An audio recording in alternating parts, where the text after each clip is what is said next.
And we are live. Ladies and gentlemen, welcome back to the Lore Lodge. I believe this is our first episode in the new place, right? Of the official Yeah, podcast. of this Yeah. podcast. Yeah. Yeah. This is our first episode in the new studio, and it's also our first guest in the new studio in a technical sense. We have Austin Whitsitt from Whitsitt Gets It. Austin, you want to introduce yourself to the people who don't know you?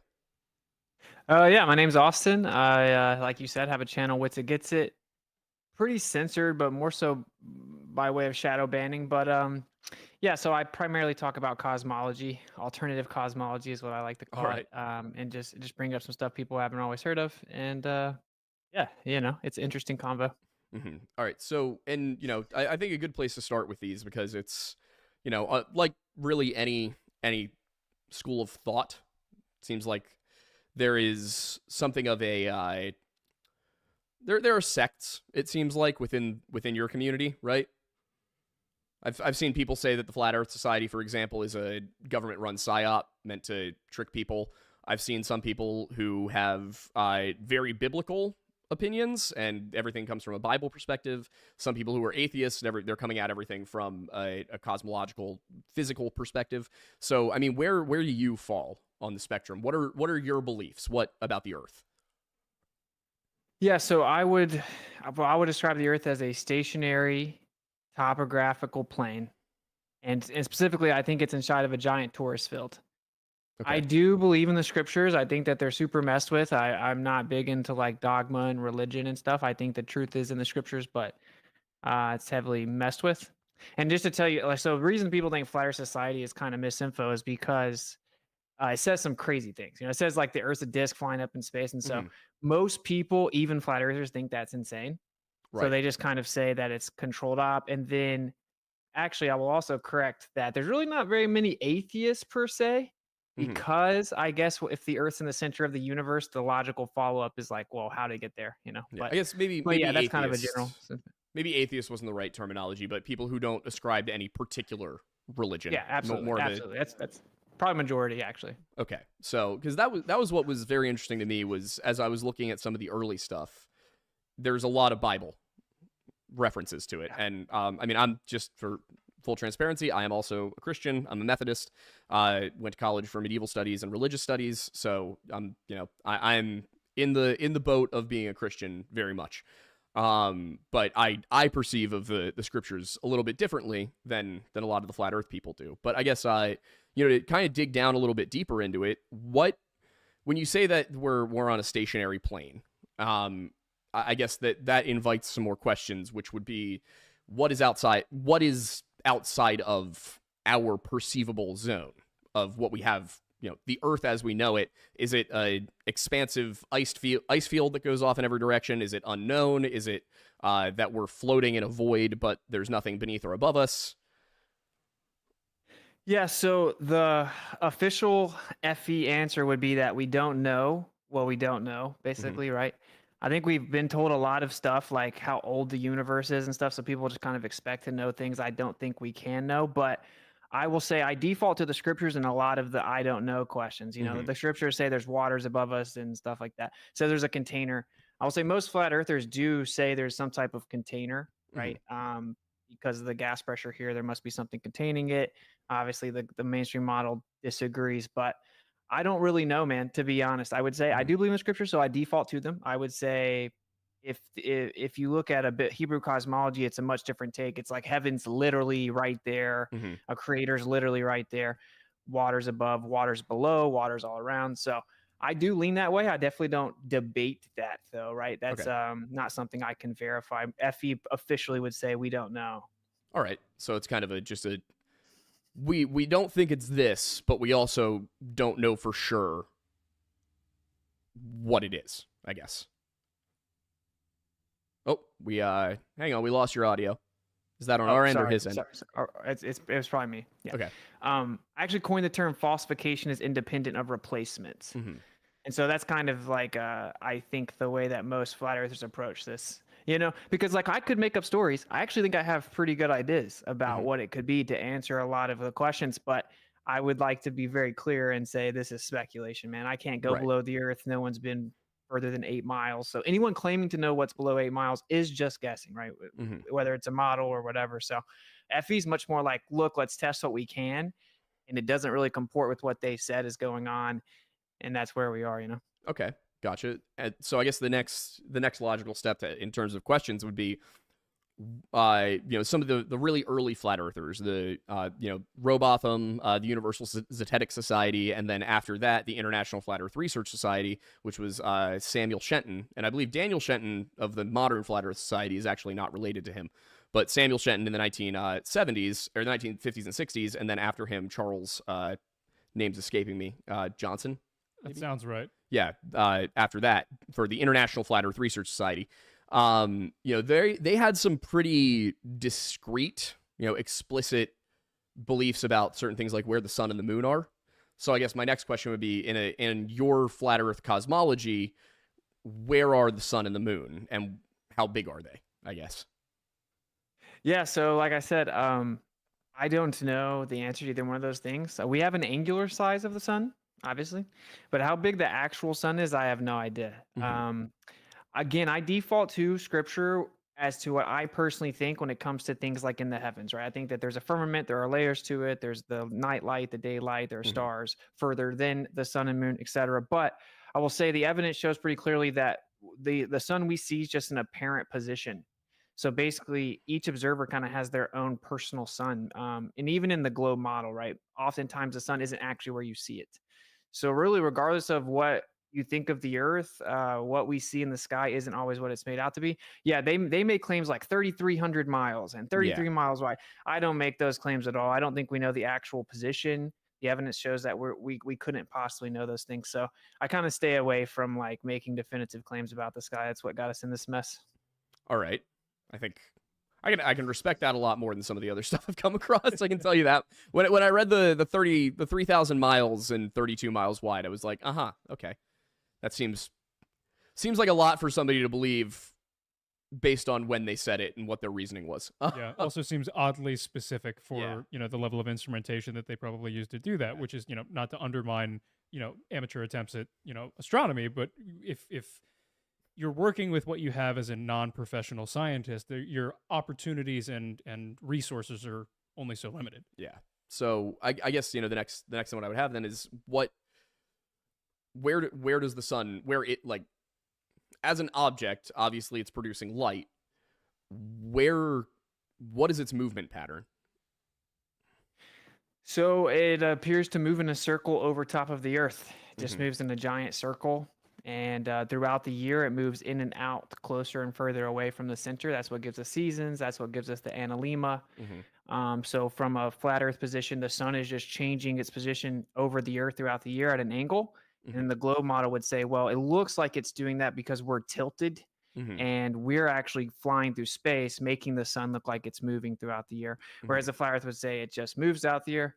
So basically, smaller to bigger circles over top of the Earth. All right. And so I guess the next question I would have then is, given that it is nighttime on essentially half the Earth at once at any given time, uh, how is it possible that in Antarctica you can have the midnight sun? Good question.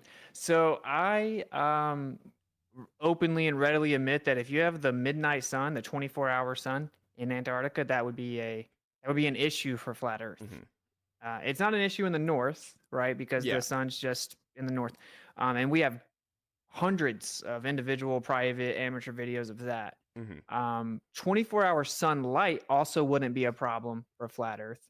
There's something called coffee cup caustic. So if there's like a container, the light will reflect around the whole room. It's actually a very cool effect. Mhm. It's called coffee cup caustic. So like if you have your coffee by the window, the light will come in and it'll light up the rim. So you could have 24-hour lights in the south, right, on the flat Earth. But as to seeing the sun in the sky for 24 hours do 360 around you, Mhm. that doesn't really match what we say, right? But uh there doesn't really seem to be substantial evidence that exists. In fact, the popular video that got like hundreds of thousands of views was passed around everywhere. We found out was doctored. It was literally faked. They layered the top. They connected and looped the top to the beginning to the end. Then another one was faked, And so that's kind of sketchy. There's also 24-hour cameras in Antarctica from like a government research development facility, and it cuts out like 8 hours each day.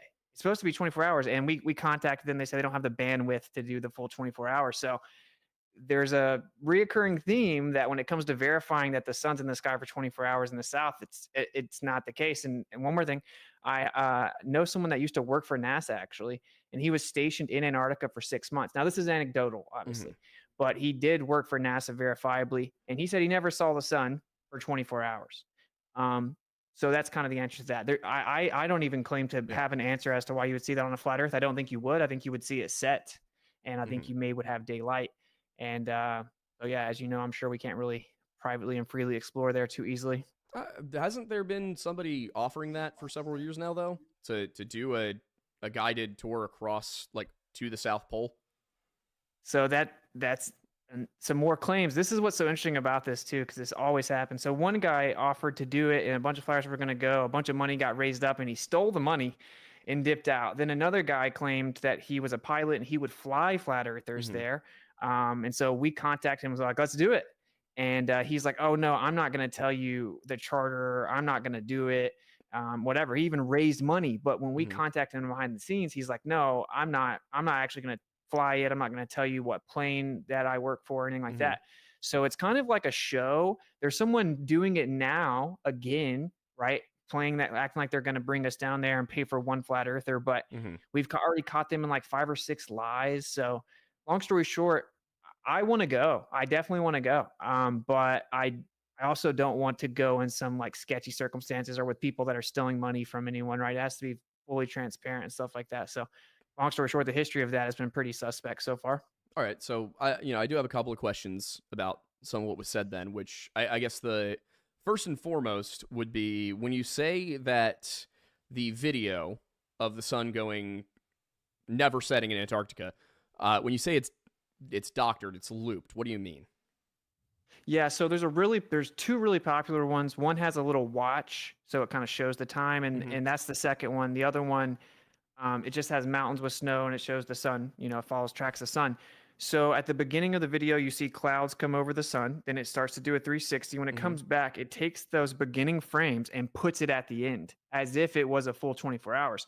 And of course, the flat earthers caught that, right? Not anyone that was saying this disproves flat earth. They just blindly believed it.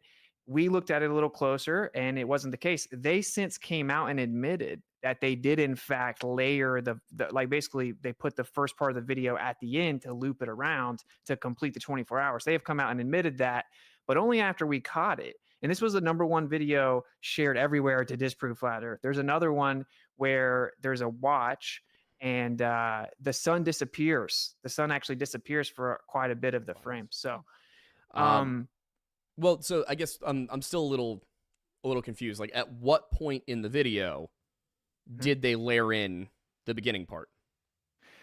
Towards the end. So you have the beginning, and then it loops it goes 360 around you, and then as it comes back to where it's going to start, they took the first frames and put it on the end as if it fully connected back around. And you can tell that because you can layer the clouds, and they're identical. The clouds are identical 24 hours apart. Obviously, that's not the case, but they did end up actually admitting that they did that. Well, he didn't really offer a suggestion as to why. He just said the guy did it. Yeah, Aiden's pulling it up right now. I think he's, is it the Frozen South Antarctica 24-hour sun 4K? This is the Maybe so. I don't know. This is the one with the watch. That's the one with the watch? Yeah. The watch is the second one that started coming out. Yeah. And if you look at that, you'll see that you don't actually see the sun in the video the whole time.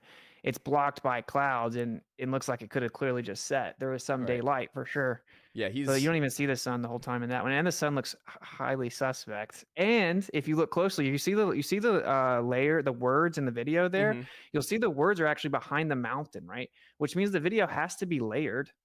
To have the words actually behind the mountain, you're gonna have to have layers. As far as I know, with video editing, you can't layer the words like that. So. You can.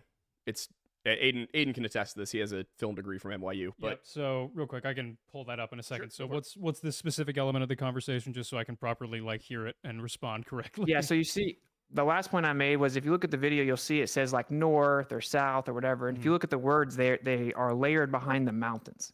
So what I was saying is, I don't really know how you could have it partially in front and behind the mountains unless there were layers in the film. Yes. So in a way, it's called. I don't know if you're familiar with masking at all in video production. So essentially, you can, if you want to have that effect where you have a layer like a text layer partially obscured by something that's in the footage, you can create what's called a mask layer and set it to transparent, depending on what layer you want it to see through. And so, like for example, let's say this is the text that I have here. If I create a mask layer here, I can then have it only affect the text layer. So it essentially deletes a portion of that text from that vision perspective so you can see the video behind it. Okay, yeah, cool, that yeah, makes sense. yeah. So it's just, Thank you. it's, it's a way to kind of get creative with a buddy of mine who's a graphic designer, does stuff like that all the time with like college sports things and everything, because they'll layer text behind athletes as they're like shooting a jump shot in a stadium. So it'll be in front of all the bleachers, but behind the athlete, just as a way to kind of like make it a creative. Yeah, that makes thing, sense to me. whatever. Yeah. Yeah. Yeah, cool. Obviously, the major problem with the video is actually that you just don't see the sun for 24 hours in the video. The sun itself isn't actually visible the whole Yeah. video. We're You'll see trying it, to- you see it's gone for a long Yeah, I'll time. pull it up here shortly. You could just pull it up over Austin. Yeah, but I'll do it just to. He's playing around with the picture-in-picture settings. Yep. While he does that, because I want to make sure I understand what you mean before I try to argue with it. So I guess from what I'm understanding though, if somebody were to take you up in a plane and fly, from Chile or sorry, I guess Argentina. What's at the bottom of? It's Argentina, right? Yeah. From like Argentina over the South Pole, and you ended up in whatever. I don't have the Southern Hemisphere memorized, so whatever would be opposite of Argentina on the other side of Antarctica on a globe Earth model. If somebody were to fly you over that, you would go, all right, it's round. Yeah. If you can truly verify that you did true north to south circumnavigation over Antarctica and back up, yeah, it's only impossible on a globe. I would want to be able to verify where I'm at, of course, but yeah, of course. Same thing if I went and I saw the sun go around me 360 for 24 hours, right? Like I'd be like, okay, this matches the globe. It doesn't match the flat earth. But again, the guy that got the north to south circumnavigation record actually went down, went to the South Pole, then turned around and went back up and still was given the record, even though he didn't actually, his original route was to go over Antarctica and come back. He actually cut back up and they gave him the world record for it. So I mean, yeah, I will say their answers are in Antarctica, but it's super sketchy. Every single thing that's claimed to prove the globe there has been fraudulent. That doesn't prove that the Earth is flat, but it is definitely weird, right? Like it should definitely. I mean, the way you prove the Earth is flat is you test the surface and see if it's curving. Right. Yeah. So we can get to that. We do have the video up here, and yeah, the video is now visible for the audience. I don't know if you can see the stream on your end, but all right. yeah, we definitely see. Right. In just a second, you're going to see where it's starting to go down. You're going to see the clouds block the sun. Yeah. For a good portion of time. So watch. Yeah, right here. Yeah, the sun can we just saw set. him block it. The sun can set right here. But you can tell that it didn't because there's still light from above. Like Where? the light. If Aiden, you want to. So right now, where's the light? Where's the light? Yeah, so the stream is a little bit delayed, so I'm gonna pause here at 1:28 in the stream so that way it can be caught up and whatnot on your end. But so I'm gonna play a little bit so you can see where the sun is. The bright spot behind the clouds here, and it kind of just remains there. And then also it would be important to confirm with those who did this, but. It seems as though the settings on the camera don't particularly change, but with that bright spot even behind the clouds, you can follow it all the way up to where it ends up. Yeah, so I'll just like keep circling the sun on the screen here and just follow it as it goes. So it's there, and then you can see the bright spot still behind there. It's starting to rise again. There's the bright spot there, and then it's rising, it's rising, it's rising, and then. You can see it's very faint, but it's come out there, and it should come out right about up here. Yep. Yeah, I've seen the video probably 30 times, bro. Like, yeah, you don't see the sun the whole time. If that cuts it for you guys, that's cool. It wasn't for me. Well, if the sun had set, would it not have gotten dark? No, that's what I'm saying. We don't have a problem with the 24-hour daylight. It would be seeing the actual sun for 24 hours. These have been doctored and faked. There are 24-hour cameras for a government institution that never shows the 24-hour sun. We've called them and they say they don't have the bandwidth. Like, okay, well then send them the next day and put them together. They don't. there are 10, 15 cameras that should catch this every day, all day. And then the one popular one that got around was proven to be fake, only admitted fake once we caught it. Now we got this where the sun rays don't even change the whole time. So And then it goes behind the clouds and there's a hot spot there. So if I really wanted to believe the globe was true, I could look at this and be like, that's good enough. But for someone that's actually went and seen mountains from 300 miles away, right? I need legitimate evidence, not So- like I think the sun's probably behind the clouds when it could just be fake. I would argue it's not really a think here. It's the Yeah, sun is definitely behind the clouds. You can trace the hotspot all the way. That would be my argument. But I would also point out that like you can tell the angle of the light, and it's clearly coming from above, not out. You know, in the video, it's if you look at where the light is coming from the whole way through, you can tell it's coming from above, not outside. See light gets super close to the horizon, and then it basically gets dark where it gets more evenly distributed out. And in our understanding, coffee cup caustic, the light would be reflected around. It would be up above you. The sun's always above you. So, you know, like I said, I'm down to go. If there's independent verification of it, that's cool. This doesn't cut it for me. We've caught them faking it. Everyone knows you can fake that video anyway. Like if we're going to be honest, everyone knows that you can fake that video. We've already seen them faked. We keep asking the government place, like, just give us the 24 hours, and they don't. And you have to understand that from a flat Earth position, when we see them faking things, but the Globers would have never said anything about it, right? They took their victory laps. Flat Earth is stupid. It's just we found that they were faking it. And this is similar to we go look at the 24-hour videos, and there's 8 hours missing out of each one. And it does exactly what's expected on a flat Earth. The shadow goes from one side to the other and then cuts out. Well, that's what we think happens. We think that the sun is going to set. So yeah, I mean, this video doesn't do it. Do you So, have? I mean, do you yes, know so. do you know what the title of the other one was that you mentioned? So I think if you type in 24-hour sun Antarctica, just that, it'll pop up. I can try to find it. Yeah, he's. Oh, wait, are you talking about the one that's been docked, or are you talking about the 24-hour cameras? I'm talking about the one where you said that they looped. The yeah, end of it. yeah. 20. I'll look it up. I don't remember the name. We actually looked at it today on Globebusters though, but I don't remember the name. All right. Maybe someone in the chat will. Yeah, Aiden's looking for it. Here's one. Let's see. Is there a mountain on the left side and the sun kind of emerges from behind the mountain and goes to the right?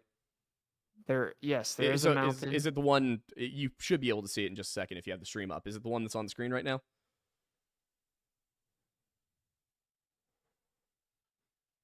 I don't see it yet. No. It's not this one. Is All this right, one? well- This one is in Alaska. This is actually in the north. Oh, Aiden. Oh, my bad. It's fun. No, I it's not his typed fault. in- It's not I his typed in fault. It's not his Antarctica. fault. When you type it in, it brings up Alaska, which is super weird. but- Honestly, knowing how Google's algorithm works, I'm not surprised. They try to predict what they think you're actually looking for, and a lot of the time they're wrong. I used to work in SEO, so I got very used to Here's dealing a with Google's time lapse BS. of the midnight sun. following the taken time in lapse of the midnight Antarctica. sun is seen from Scott Base. I wouldn't know. I don't know. Well, But, I'm thinking about if you have the stream, you might be able to Yeah, share. I Maybe if mean- you share your screen with him so we can see what we're looking at. Yeah. Because I think this is an important part of the discussion, because You don't think it's weird that videos got hundreds of thousands of views and were faked? well, that's the thing I'm trying to figure out is, was it actually faked? Because it's, For sure, they admitted it was faked. Yeah. well, when you say they admitted it was faked, is it that they admitted the entire video was faked, or did they say, well, yeah, at the end we looped in the beginning so that it loops properly? Because that's a different No, thing they than it admitted- being they admitted- totally yeah. fake, Well, they Um, claimed it's the sun for 24 hours, and actually it wasn't the sun for 24 hours. It was the sun for a certain period, and they took the different footage and pretended that it looped around to make it look like they tracked the sun for 24 hours, right? So, Also, just and I'll speak for basically every flat earther here, Yeah. okay?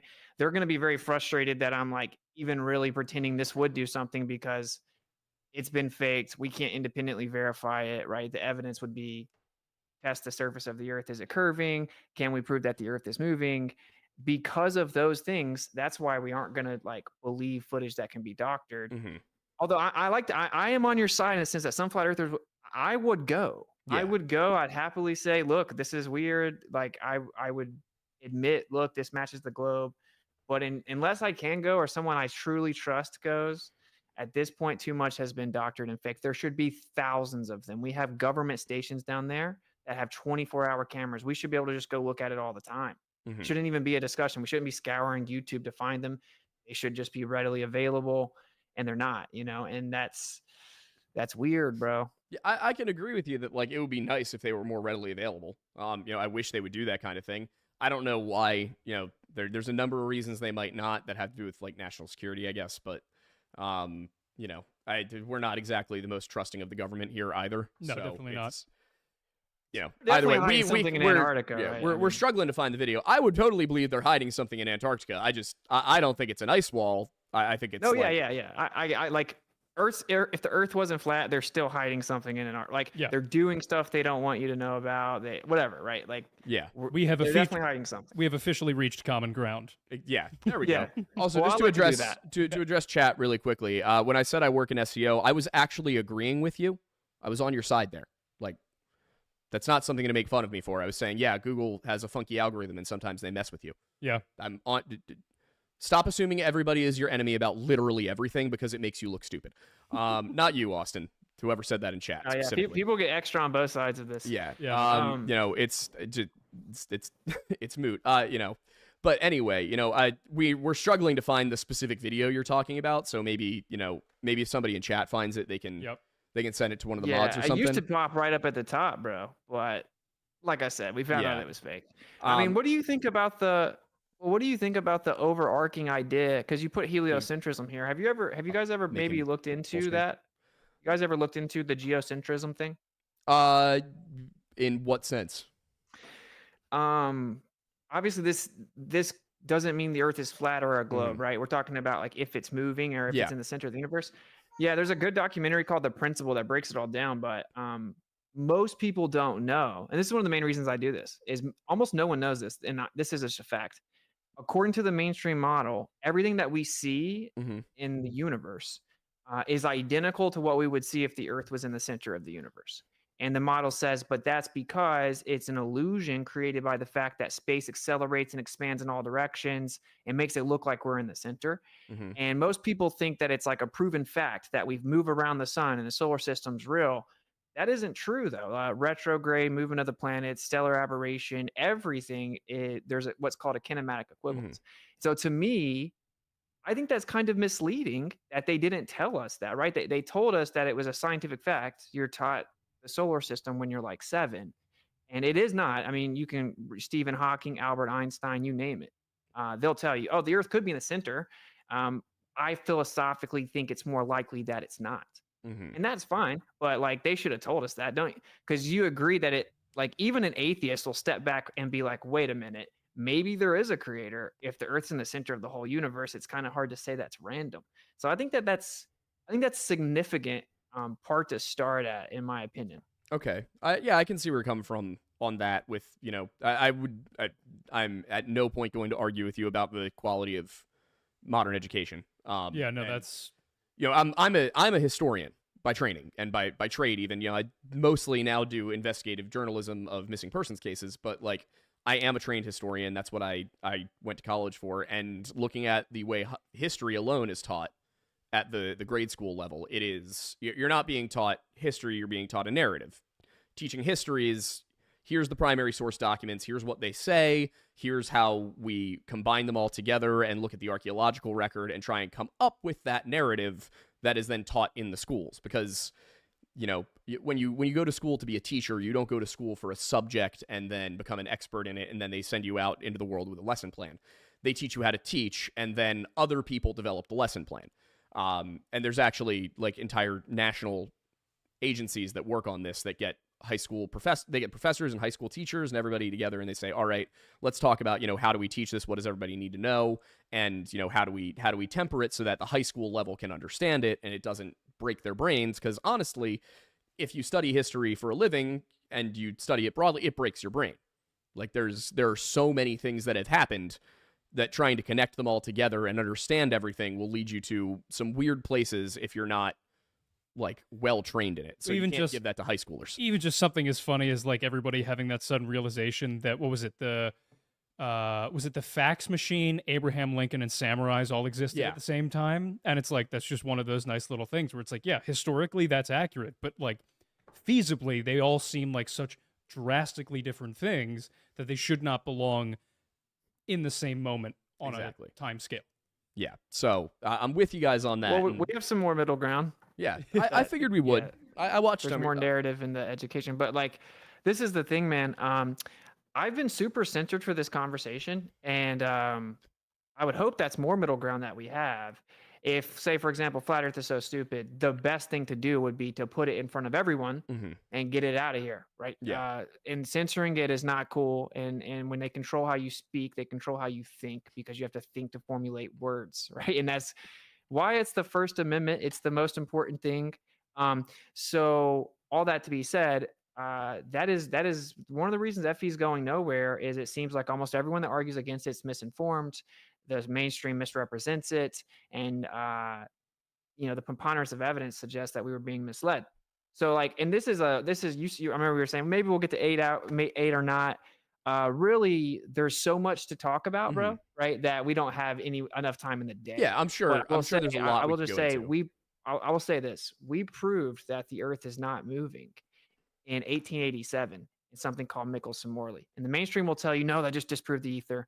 That's not true. I have conversations with PhD physicists on my show all the time. You can go listen to them. It showed the Earth wasn't moving, and everyone was really shocked. And so Einstein came in, and that's where you get relativity.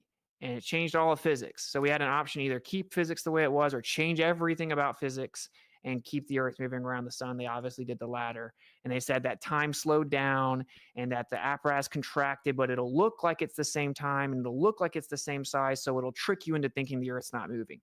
And that is a still man of the current theory today. And then we kept doing that test and we kept showing that the Earth's not moving. It's like, over 10 times more sensitive than it needs to be to detect the Earth moving through space, but it never does. Interferometry. So that's really where this rabbit hole kind of hit a wall, or more so this subject. But it was proven, right? Like, it was actually proven that the Earth's not moving. And that's why Einstein said, Michelson proved, this is a quote from Einstein, Michelson proved that nothing on the Earth occurs as if the Earth is moving, that everything on Earth occurs as if the Earth is in a state of rest. He said proved very specifically there, right? So I just think people should know these things, because I mean, we weren't told them. I think it would be important to contextualize that occurs as if is not the same as occurs because. Oh yeah, he thought the Earth was moving. Yeah, right? I mean, specifically, but that's my point, is that that's what he had to come in and explain, why everything showed the Earth not moving, right? He had to explain why every experiment, measurement, test on the Earth, optical, using light, whatever, it always showed the Earth wasn't moving. Their prediction was that you would detect the Earth moving over and over, but we never did. You have Airy's failure. These are more technical things, but he took a telescope, he had water in it. He looked at the star. The star, of course, light travels differently in different mediums, right? So when the starlight comes into the telescope of water, it's going to slow down. Now, they say light's constant, but it travels a greater distance in the water, blah, blah, blah, that it's going to slow down, right? So that means that as the Earth is moving, that the starlight will be deflected at a slight angle, and it'll actually hit the side of the telescope. And so the heliocentric model had a specific prediction, and it didn't happen. It didn't happen. And still to this day, no one's even offered an answer for that in physics, literally. And then you get Michelson-Morley, 1887. And he used interferometry to show the Earth was not moving. And that's why people think relativity is true to this day.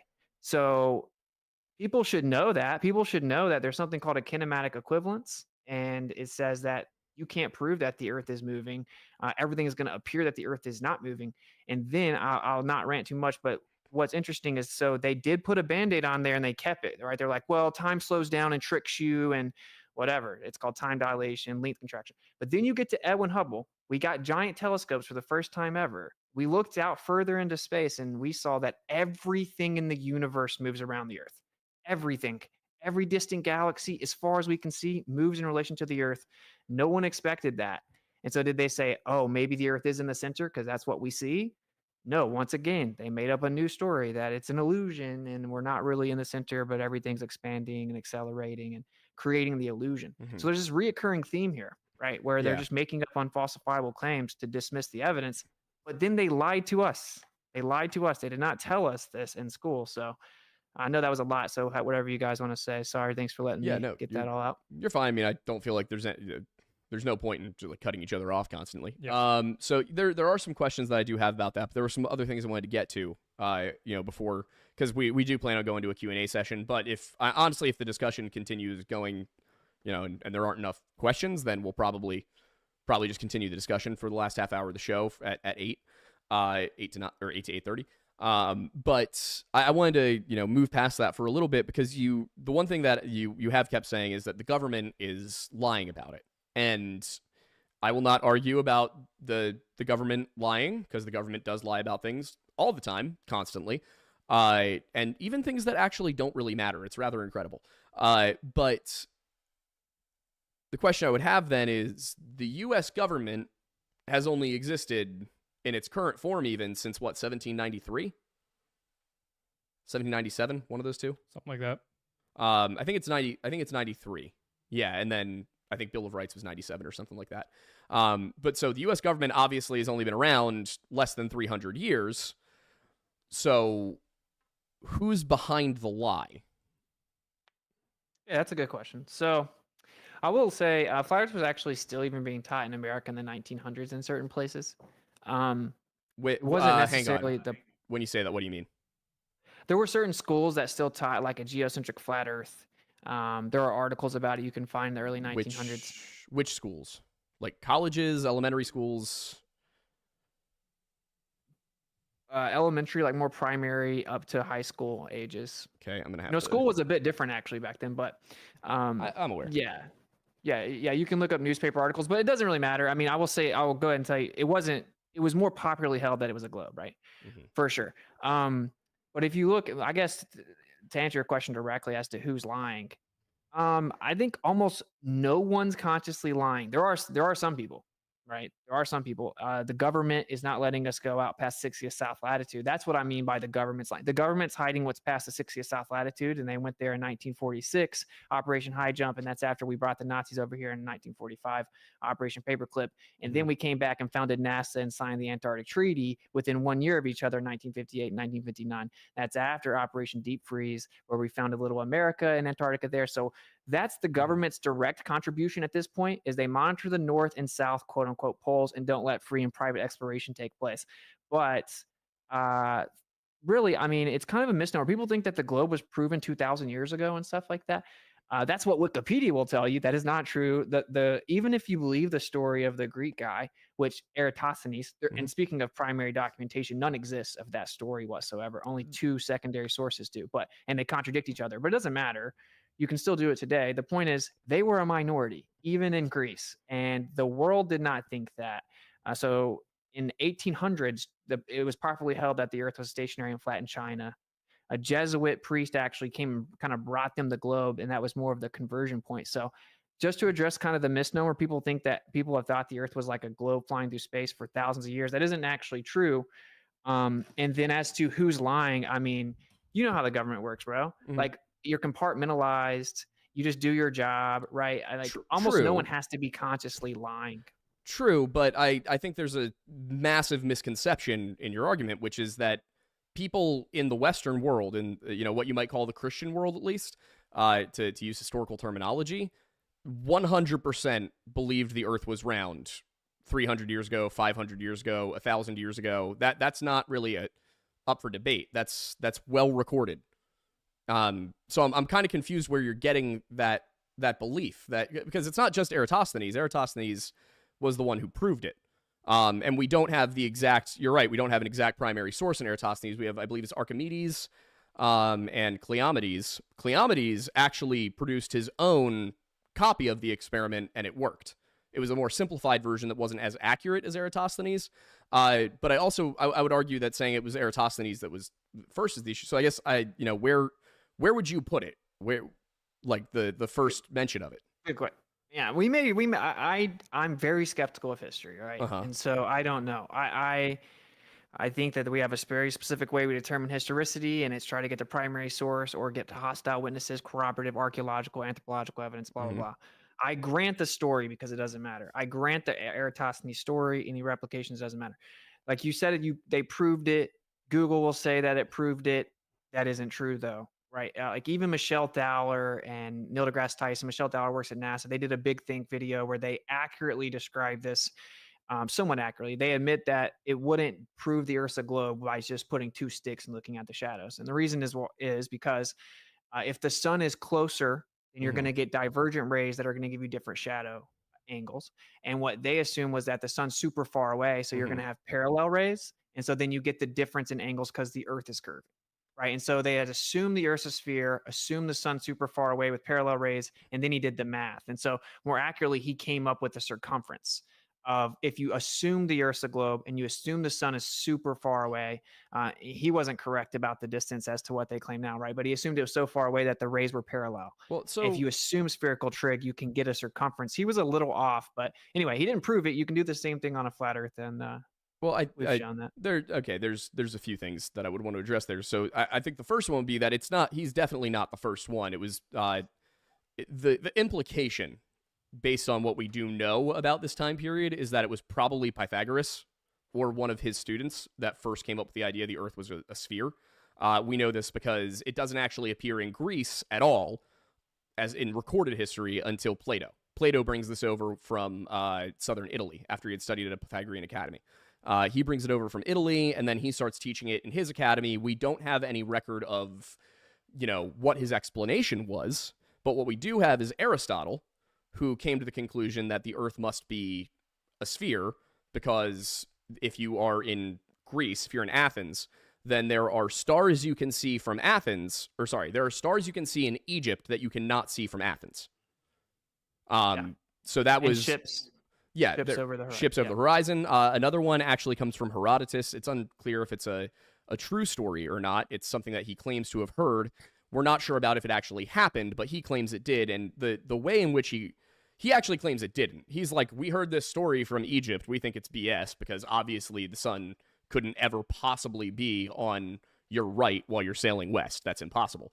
And what he said was that there were a group of Phoenicians hired by an Egyptian pharaoh, Necho II, I want to say, something like that, who were hired to sail down around Africa and come back up through the Pillars of Heracles, the Straits of Gibraltar, and then to the Nile. And allegedly, when they came back, what they told everybody was that, in the afternoon, like when the sun was in the sky, that as they were traveling due west, the sun was to their right. And if you're in the northern hemisphere traveling due west, the sun should be at high noon to your left. In this case, they claimed that it was to the right. Now, of course, that is Herodotus telling a story about some guys who said something. But because he's saying it probably didn't happen, it does suggest, in fact, that it did in a weird way. I explained that in a little bit more detail in our video on the topic. Yep. But so I wanted to, that's important because the way this comes down to us is that we have Pythagoras, his school of his academy seems to have produced this idea. Plato brought it to Greece. Plato gave it to Aristotle. Aristotle produced the actual. Aristotle's arguably the first quote unquote scientist in Western history and European history because he actually sat there and went through the concepts of what science is and how things work. He was wrong about a lot of it. He thought that everything broke down to the term atoms comes from him. He thought everything broke down to one of four elements. So it was he wasn't quite there. No, he But- also believed in the ether as the fifth quintessential Yes, element, and he did. Democritus seems to come up with atom before that. But I get they're not to cut you off, but just to point out, like none of those things do prove it, right? Like this kind of makes my point stronger in that sense because yes, if those stories are true, what they thought proved the Earth's a globe didn't, right? Like Eratosthenes doesn't prove the Earth's a globe at all. You can replicate it on a stationary flat Earth with a local sun. You have to prove because that there's a local sun first, though.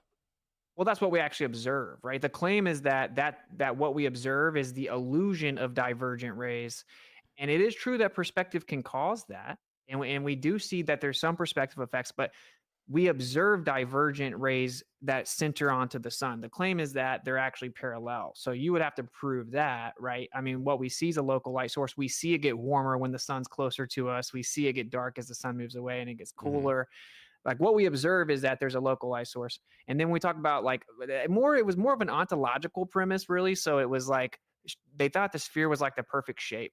And as to whoever came up with it perfect or whoever came up with it first, who cares, right? Like Aristotle's who they'll tell you. and supposedly looked out and saw a boat disappear. Well, okay, well, too bad he didn't have a camera or binocular. He would have saw the boat again, right? So his assumption that the boat disappearing proved the Earth was a globe was incorrect. And every single one of these ancient stories are wrong. Now that doesn't prove the Earth is flat. What it proves, though, is that these mainstream propaganda stories were told about how they proved the Earth was a globe back then didn't prove the Earth was a globe. It's not accurate, right? And like obviously you can't just assume the outcome at the onset. Like if I use spherical trig and assume the distant sun, I can make the Earth a globe in math and then claim you prove it. And long story short, man, we went and tested it. I mean, the Earth cannot be what they said. We falsified the radius, right? With long distance observations and microwaves and radio waves and physical tests have shown the Earth's not curving at that rate. So I mean, All right. that's the real crux of the issue. Is I mean, would you agree? Have you ever? I don't know if you've ever thought of this, but like, it boils down to if you wanted to be very, very efficient, you would go straight to the R value, the radius Mm-hmm. value of the Earth. If the R value is wrong, right, everything else is wrong because everything uses it, right? We use it for everything, for the Yeah, distance but of the sun, the moon, and gravity, and everything. when you use it to calculate curvature when you're looking out over a distance, it works. It's right every time. It's not. It is. As long as you account for atmospheric refraction, it's right every single time. So this is what I'm saying. So think of what you just said. So you said it's right every single time as long as you account for atmospheric refraction. Yeah. Well, atmospheric refraction is basically a bar that you can move wherever it goes. So Well, basically, you could say depending on discrete variables, yeah, it's Yeah, in any given situation, you can take the weather conditions that day and you can calculate what the atmospheric refraction should be. And my point is that when you do that, the measurement works every time. You have to People think deliberately that. not do that. No, we proved it. people think that We did it in our No, no, video. no. We proved it. you went and measured certain variables, plugged it into a refraction equation, and were able to predict where you're going to see something in the distance. Because I've been We- asking for someone to do that for 5 years. So we actually didn't even need to go to those lengths because what we found is that every single time you look at something, it works out within enough of a margin that you don't need to run the calculation. For example, when we looked at the islands in the not the Adriatic, Mediterranean. the Mediterranean, but I forget what the exact west coast of Italy is called. But you look at the islands between Corsica and Italy, and they end up showing within a matter of 100 meters in either direction. They end up showing what you should expect to see at that distance. We copied it. We looked at it with Philadelphia. We looked at it with Manhattan. We looked at it with Chicago. In every single instance, it matched what the equation said it should be. So that's why I take issue with because that. I've done hundreds of observations, brother, and that's not what happens. I've seen things that should be 2-3 miles below the curve of the Earth. Well, so And you can say atmospheric refraction. Yeah, it's called terrestrial refraction. Standard let's- refraction. It's 7/6R, which means your model says that on average, the Earth looks like it's 15 to 20% bigger than the actual size Okay. of the globe, which is just begging the question. But I've seen it where it needs to be a 280,000 mile radius. And so that's what I mean by you can just move the bar wherever you want, right? So what is that now? That's 64/6R. And like, okay, must be true. Then there's no way to falsify it, right? well, again, what we're saying is it's a variable by variable basis. So you need to move the bar because the conditions would differ in any given situation. But I guess when you say that you've seen things that should be miles beneath the horizon, what are you talking about? Yeah. So for example, one of the most famous observations is because a lot of the stuff that I've seen, I don't have all of it recorded. So we'll just go with like the most famous recorded ones, like Canigou Mountains. The Canigou Mountains can be seen from 273 miles away. It actually broke the world record photo. 255 miles away with the silhouette, whatever, 153. Now it's always based on how high you are, Yeah. right? That's how. So if you look at it from other mountains and say see at 273 or 255, the top of the tallest point of the mountains should be like an additional 2.5 miles. There should be 2.5 miles of curvature up above the top of the mountain. Now, what globe Earth proponents will do is say they will avoid that number because it sounds crazy, and it is crazy. And they'll say, oh, but let's look into it degrees. And if you take it to degrees in relation to this huge Earth, you can make the number smaller and sound like not as big of a deal. You're still claiming that the mountains were lifted optically over 2.5 miles and stopped right where they needed to look like the Earth was flat.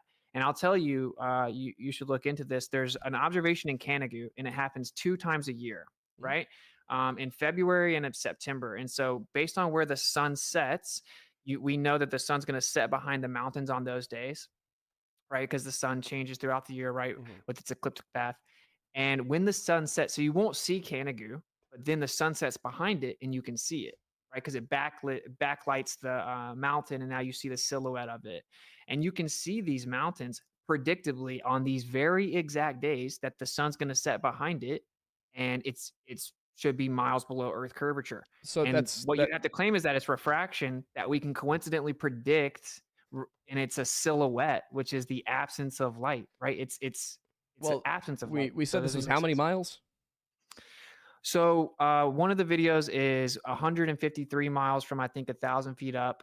And then one of them is 255 miles. I just don't remember the observer height for that one off the top of my head. There's also one that's 273. And how tall is the mountain? I can't remember off the top of my head. What was the name of the mountain again? Canigou, Canigou, I believe. Okay, Canigou. So yeah, I mean, and that's pretty crazy to wrap your mind around, right? Yeah, so it has an elevation of 9,136 feet, which means that if I can really quickly do math, because I can't do math, but give me one moment here. 9,136. 9,136. I'll just let you know. I'm not lying to you guys, right? Like, I'm letting you know, like, the globe model, because I talk to like people that are really invested in defending. They'll just tell you it's refraction, right? They're just going to say it's this much refraction. So Whatever it is. It's about 430 feet of refraction from the top of the mountain to where it should be visible. It's not 2 miles. Wait, for which one? For the closer number you gave us, the 153 miles at 1,000 feet. You should you should be able to see anything that is over 8,700 feet tall. Okay. And Mount Canigou is over 8,700 feet tall. 2.5 miles number is certainly going to come with like the 255 value, right? Okay. 2.5 miles above the top of the mountain specifically. That is, what elevation was that? I don't remember them. I don't remember the elevation. I have all this information, right, with the. It was, I didn't even know Flat Earther that did it. I talked to him though, but it doesn't matter exactly what the values are, right? My point is very simple. Even the globe Earth proponents agree that, for example, even the one that's closer, okay, the mountain shouldn't be observed. No, the mountain should have the mountain should have 430 feet of observable peak. Okay, but you shouldn't see all the mountains. Okay, you should see all the mountains that are. I mean, you should see what's in front of it, like what's closer to you.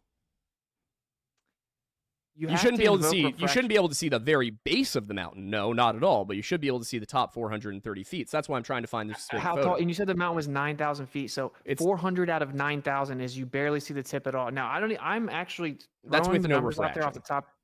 I'm throwing the numbers out there at the top of my head, right? Because I'm just letting you know with the observation, all the globe Earth proponents ran the math. They let me know what the refraction is, and they're very confident that it's real. They say that the mountains are being refracted up at roughly, a little over standard refraction. And the problem with that is it's the silhouette of the mountains. It's just a shadow. It's like you walk in front of the light and block it. It isn't the light being refracted. It's a shadow. It's a silhouette. And I can predict it a year in advance. I can tell you when it's going to happen. It's going to happen in September, right? The way I know is because that's when the sun sets behind those mountains and light attenuates, so you can't see the mountains, right? But then when the sun gets below it, that's way brighter light. Now you can see it through the mountain, through the air, and you can see the mountains predictably, and coincidentally refraction is just always going to match our predictions. The question I have there is, how are we predicting that it's going to happen on the specific day? Because of the cycle of the sun. So we know that, like the sun will set in a little bit of different portion of the sky each day, right? Throughout year, it kind of progresses, right? You have the analemma or whatever. And so on certain days, the sun sets where it goes right behind those mountains. Right. From a viewing angle of another mountain across the water. Got it. And people travel all around the world to see it, right? It's very beautiful. Yeah. But my point is, like, if it's refraction, that's very convenient, right? Like the refractive conditions of that day just so happen to consistently make the Earth look like it's flat, predictably in advance. Sure, but from what he was just saying, it's not refraction. It would It's have to be. but based off the math he just did. Yeah, for the shorter number you gave me, the 155 mile, it should be visible even without the refraction. 430 feet of it. Refraction would add to that, of course.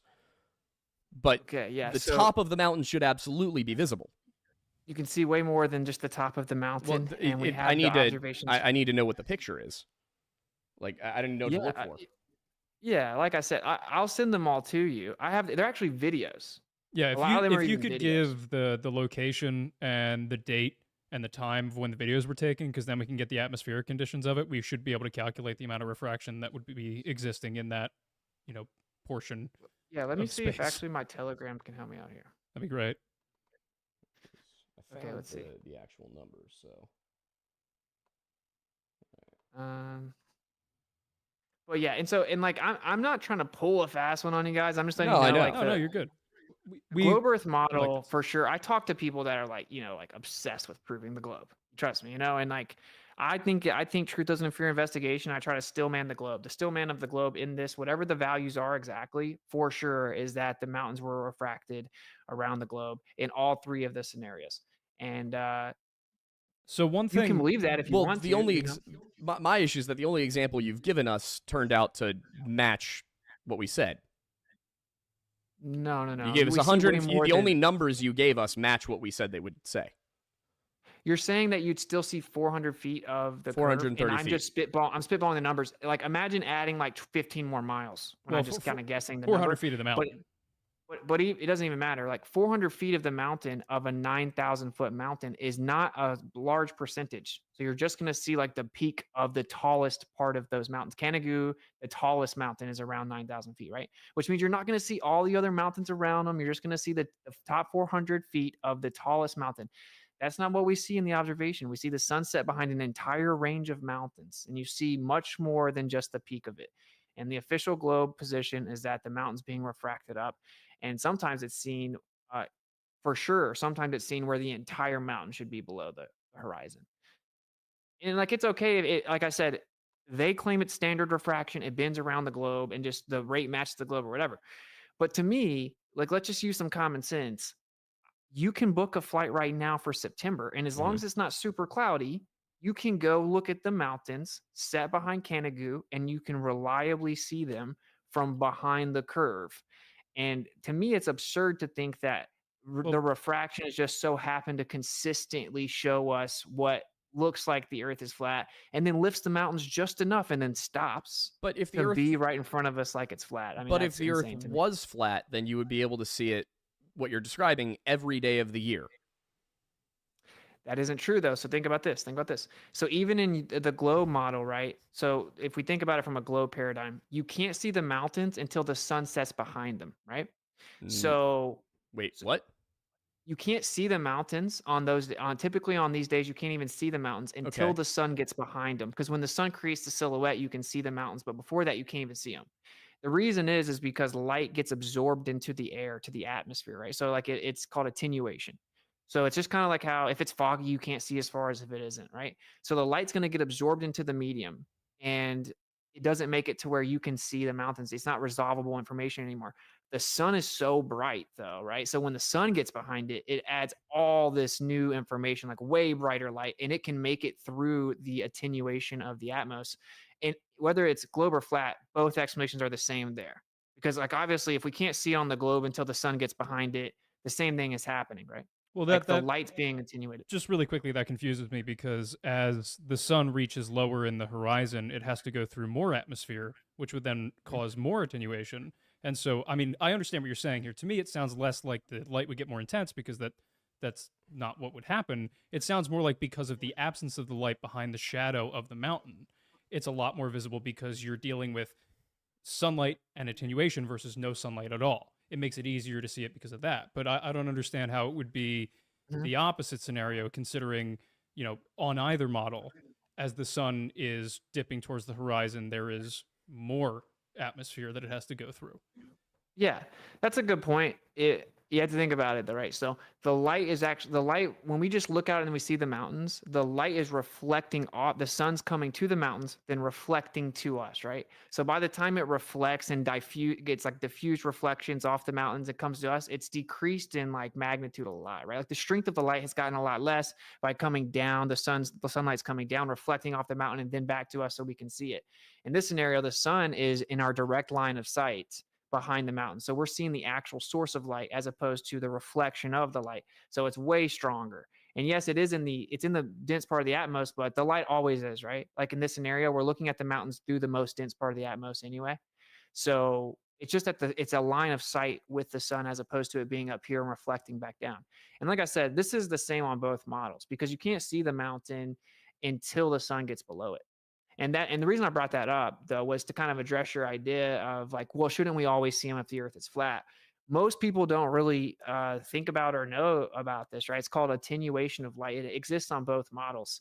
You definitely would not see forever if the Earth was flat. The light attenuates So real quick, on both I situations. I would like to shift gears a little bit here, just in terms of atmospheric elements, because that reminds me of something that I saw a little bit earlier, which is so I'm very amateur into meteorology, partially because I like to spend a lot of time on the water, particularly on the ocean, and it's very important to understand how meteorology works in that regard, because not only are you surrounded by water and a lot of things can happen very quickly, but it's also just generally preparing for it and understanding why things are happening quickly and things like that. But just a little brevity on that. One thing that occurs on the Earth that we see in hurricanes and typhoons is hurricanes. I believe it's in the northern hemisphere, especially around the Florida area, because we see them a lot in that area given the atmospheric conditions.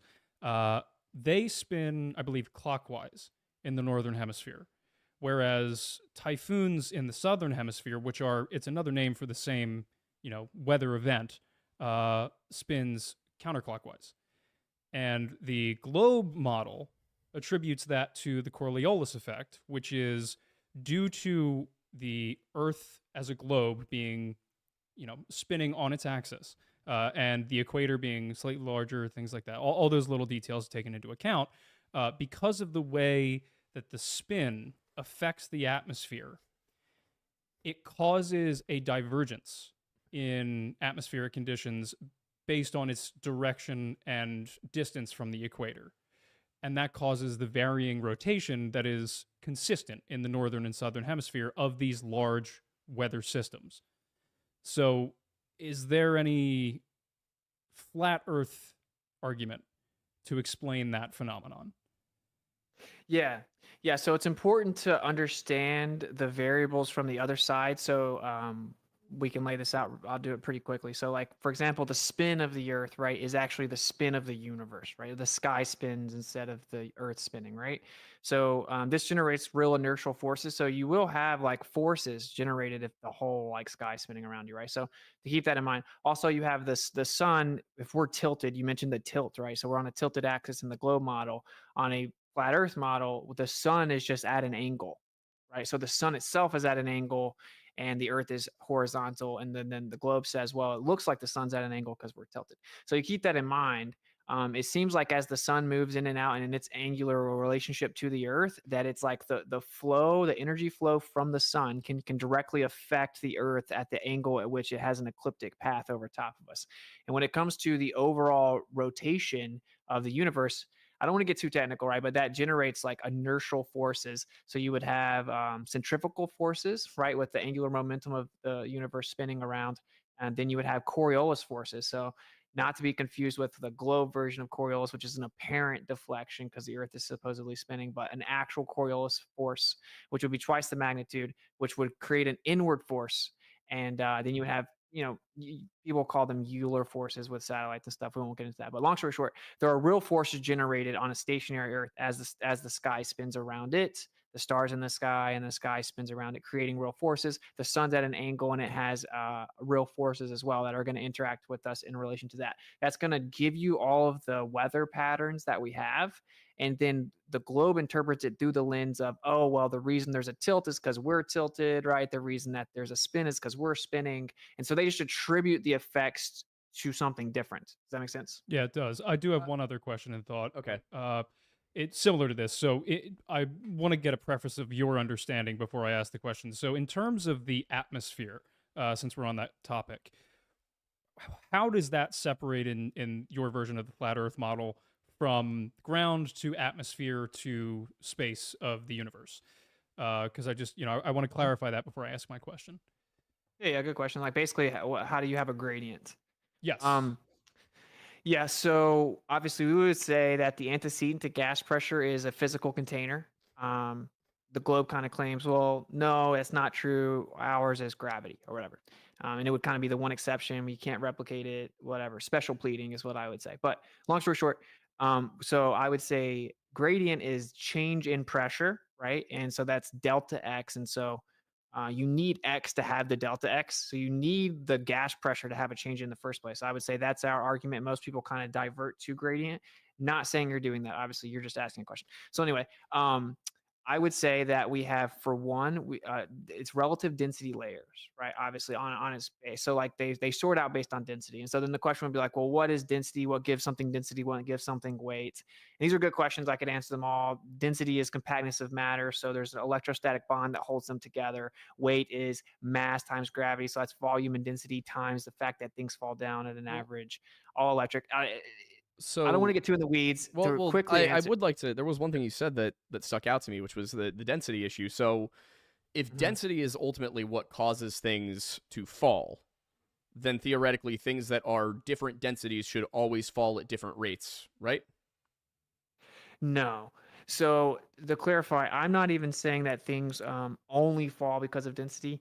It's just that you have to define each term. I would say that there has to be something that sets the up and down.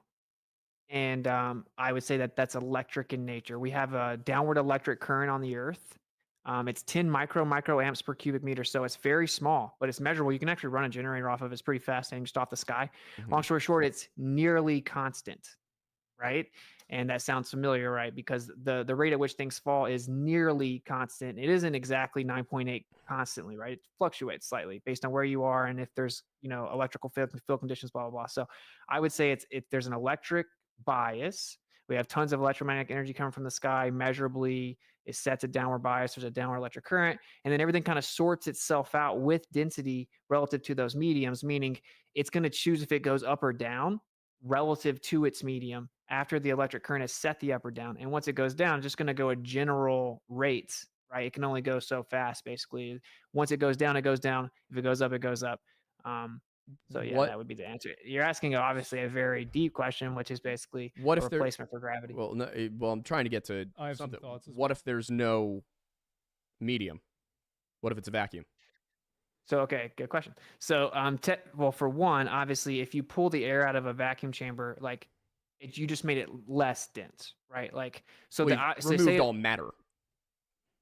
Well, obviously, there's no such thing as an actual perfect vacuum, but even if you were able to remove all matter, my point is, say you drop a brick, it's more dense than the air, right? If you put that brick in a vacuum, it's still more dense than the vacuum. You actually just made the medium less dense, right? So it's still more dense, is what I'm saying. Well, but yes, but what I'm asking is, if you have a brick and a feather in a vacuum, yeah, should they not fall at the same rate? If density is all it is, or should they fall at different rates? If different is what I meant to say. If you have a brick and a feather in a vacuum and you drop them, they should fall at different rates, right? If density is the issue. And again, we're saying a near perfect vacuum. Yeah. Yeah, because that's all that exists, right? But no, I would say I don't think so. No, because once it goes down, it goes down. And so it starts to increase its speed as it can, its acceleration down. Obviously, they only would drop at the same rate in a vacuum, right? Because you have air resistance. If you don't have that air resistance, the feather's more dense in the air, the brick's more dense in the air. So that's just going to decide that it goes down and or up, right? And then it's going to fall in relation to that medium. And also, in a vacuum, you still have electric fields. So there's something called the free impedance of free space. So you have electric permittivity, magnetic permeability. Even inside vacuums, there's this electric interaction going on. The feather is electrostatic, right? The brick is electrostatic. Even in the vacuum, it's electrostatic. Brick's And you can probably get not all into the weeds with electrostatic. that. With the like, we have already proven that there's electromagnetic fluctuations in a vacuum. There's basically a background that energy comes from. Quantum physics calls it many other names, but all that to say, So all I these guess play a role. but then my question would be, if your argument is that it's not gravity, that it is density, then even with the electromagnetism aspect, you could take a 10-pound bowling ball and an 8-pound bowling ball. Electromagnetism is going to work on them fairly similarly. They should fall at the same rate, right? Or at different rates. No, I mean, to maybe I could just ask you the same question, right? So like if you think that gravity is causing it, if there's a more dense object and a less dense object falling, how does gravity make them fall at the same rate if they're just different densities? Because Is gravity pull one stronger than the other? Because density isn't the issue. Gravity. Yeah, no. If it's two separate masses that are of different densities and different weights, they'll still fall at the same rate based on the principles of gravity, just purely because the only reason that we see things fall at different rates on Earth is because, and I'm just going to go off the globe model. We're using the globe model, yeah. The reason that you see things, fall at different rates on Earth is because of the atmospheric conditions. So if you have a feather and a brick and you drop them in a non-vacuum environment in our atmosphere, the feather, because it has a lower density, will reach terminal velocity faster than the brick. No. By the way, oh, I see what you're saying. Yes. All right. Yeah, so therefore, a feather will reach its terminal velocity, which is a lot slower than the brick, so it'll fall a lot slower than the brick. But in a vacuum, as some experiments and I think some of the vacuum chambers, there have been experiments where they've dropped bowling balls and feathers in a vacuum chamber and they fall at exactly the same rate. Yes, and that's what people think. That's what's on video. No, actually, a university has proven that dropping different chemicals fall at different rates. Literally different chemicals, and a gravimeter has proven objects fall at different rates. Gravimeters are way more precise than that video that supposedly proved in a vacuum. So. Yes. Gravimeters use a vacuum-sealed chamber. They drop a little BB and they use interferometry, so cross patterns of lasers and interference patterns to actually measure things falling, and so they fall at different rates. Outside of the margin of one being released a millisecond before the other, or are these rates that are we talking about like they hit a certain laser at a different time, or are we talking about they pass through a set of lasers at different rates? I'm specifically just pointing out that the rate isn't constant, it changes. So like you can drop the same objects at the same place, and over time at different times it'll be different rates inside a vacuum chamber, right? Inside a warehouse. And it's actually because everything's electric. If there's slight fluctuation in the electric field, it'll cause it. Actually, university proved that by monitoring thunderstorms in relation to the vacuum chamber. But anyway, I guess what I'm trying to point out to you guys, I just brought up the gravity thing because I wanted to point out to you guys, right? Most people think gravity's a force is pulling everything down. That isn't really what the globe model claims anymore. That doesn't work. So gravity isn't a force that pulls anything anymore in the globe model. It's the bending and warping of space-time. It creates a gravity well and it guides things down to the ground. So what I'm trying to explain is there isn't a huge difference in the sense that, well, what is mass? Mass is volume times density. That's what mass is. And then it's times the average rate at which things fall. And things fall at roughly the same rate because once it's determined it's going to go down, it's just more dense. There's a buoyant force, which is much stronger, and it goes down to the ground to find equilibrium. And it isn't constant. It changes. That actually supports my point much stronger. Why would the rate at which things fall change if gravity's constant? Air resistance. Inside a vacuum chamber. That's what I'm saying is it wouldn't. If you drop a feather and a bowling ball in a vacuum chamber, they fall at exactly the same rate, and it's on video. It's been proven numerous times. That's why what I'm saying is it's been proven at the highest levels, like universities, that the same object dropped at the same place in a vacuum chamber will change how fast it falls. Okay, well, I mean, we're talking about comparative. We're not talking about the same object. We're talking about dropping two different objects of very different densities. You might expect that, if there's force applied to something, or if even something gets stuck, if there's a little bit of friction at the top, you're going to get tiny, tiny, tiny little variations every time you repeat something. The more sensitive your instruments get, the more you're going to pick up on it. I think, if I remember correctly, PCR tests early in COVID were dialed to be too sensitive, so they were detecting fragments of COVID DNA, or mRNA, I guess, in people who did not have COVID. Yeah. They didn't even have the entirety of the strand. So that's why that's what I'm saying here is if you make your instruments too sensitive, you're going to catch things that aren't really there.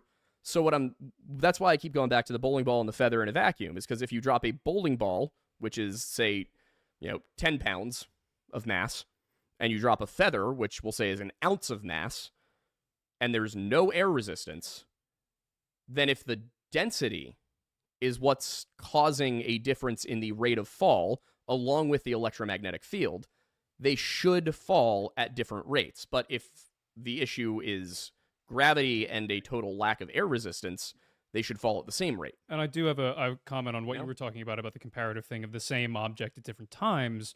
Going back to my history of, being on the water and things like that, that kind of is relevant to, based on the globe model, the effect that the moon has on gravitational pull of the Earth in tides. So the whole reason that in the globe model that we have different tides at different times of the day, and the reason that the tides change by an hour every day, is because they are directly correlated between the moon and the sun, in the way that in the globe model we revolve around the sun and the moon revolves around us. And that's the reason why not only do the tides change per time of day on a roughly hour daily cycle basis, and you can reliably get a high tide and a low tide every 6 hours from each other. Roughly, it's a little bit more because of that extra hour, because of the revolution of the moon. That's also why we have spring tides, and I can't remember the name of the other tide, but why the height of the tides change on that cyclical pattern, because when the sun and the moon are aligned within our rotational period, the tides will be higher because the gravitational effect of the sun and the moon against the Earth and the water on it is stronger than when they're opposed. Yeah. This is a theory that was proposed by Newton a long time ago. Yeah. And it's not perfect or anything, right? There are major issues. There are tidal nodes that can't be explained. You can look up a paper by, I think it's a Stanford professor, says a century of tidal theory failure. It doesn't completely work. It lags behind it. There's a whole thing on that. But you're basically saying that that it would have to correlate to the moon, that the object falls at a different rate. And that's not what they observed. What they observed is when the electrical field changes, even if there's thunderstorm activity or whatever, that object, although in an isolated vacuum chamber in a warehouse, would change how fast it falls. When it comes to, and the point is also like density is what's going to sort all of it out once it has that downward bias set. And I get you're saying, well, why don't things fall at different rates? That's why I'm trying to see what the disconnect here is. For one, there is tests that have shown that different chemicals with different densities fall at different rates. And so I'm talking about highly precise measurements, not like a video that got millions of views and they just show you slow-mo and it looks like they pretty much fall at the same rate. I expect them to fall at pretty much the same rate, right? Because as you brought up the idea of terminal velocity, we are in a vacuum chamber, but just imagine that an object's falling as it gets closer and closer to its the idea of its max speed, right? It's going to start to increase much slower. Its speed's going to increase much slower as it gets higher up to its like max, right? So these objects they could fall at different rates. In fact, the way that you have to prove it is drop them in a vacuum chamber at an insane distance. And by the way, that has never been done. Right, it has never been done, and we actually have videos of objects in vacuum chambers falling at different rates, noticeably on the video. The interferometry shows they fall at different rates. There's a drop tower at a university that showed different elements with different densities fall at different rates, and we've proven that the same object at the same location will fall at different rates, even during thunderstorms, because the electrical field changes.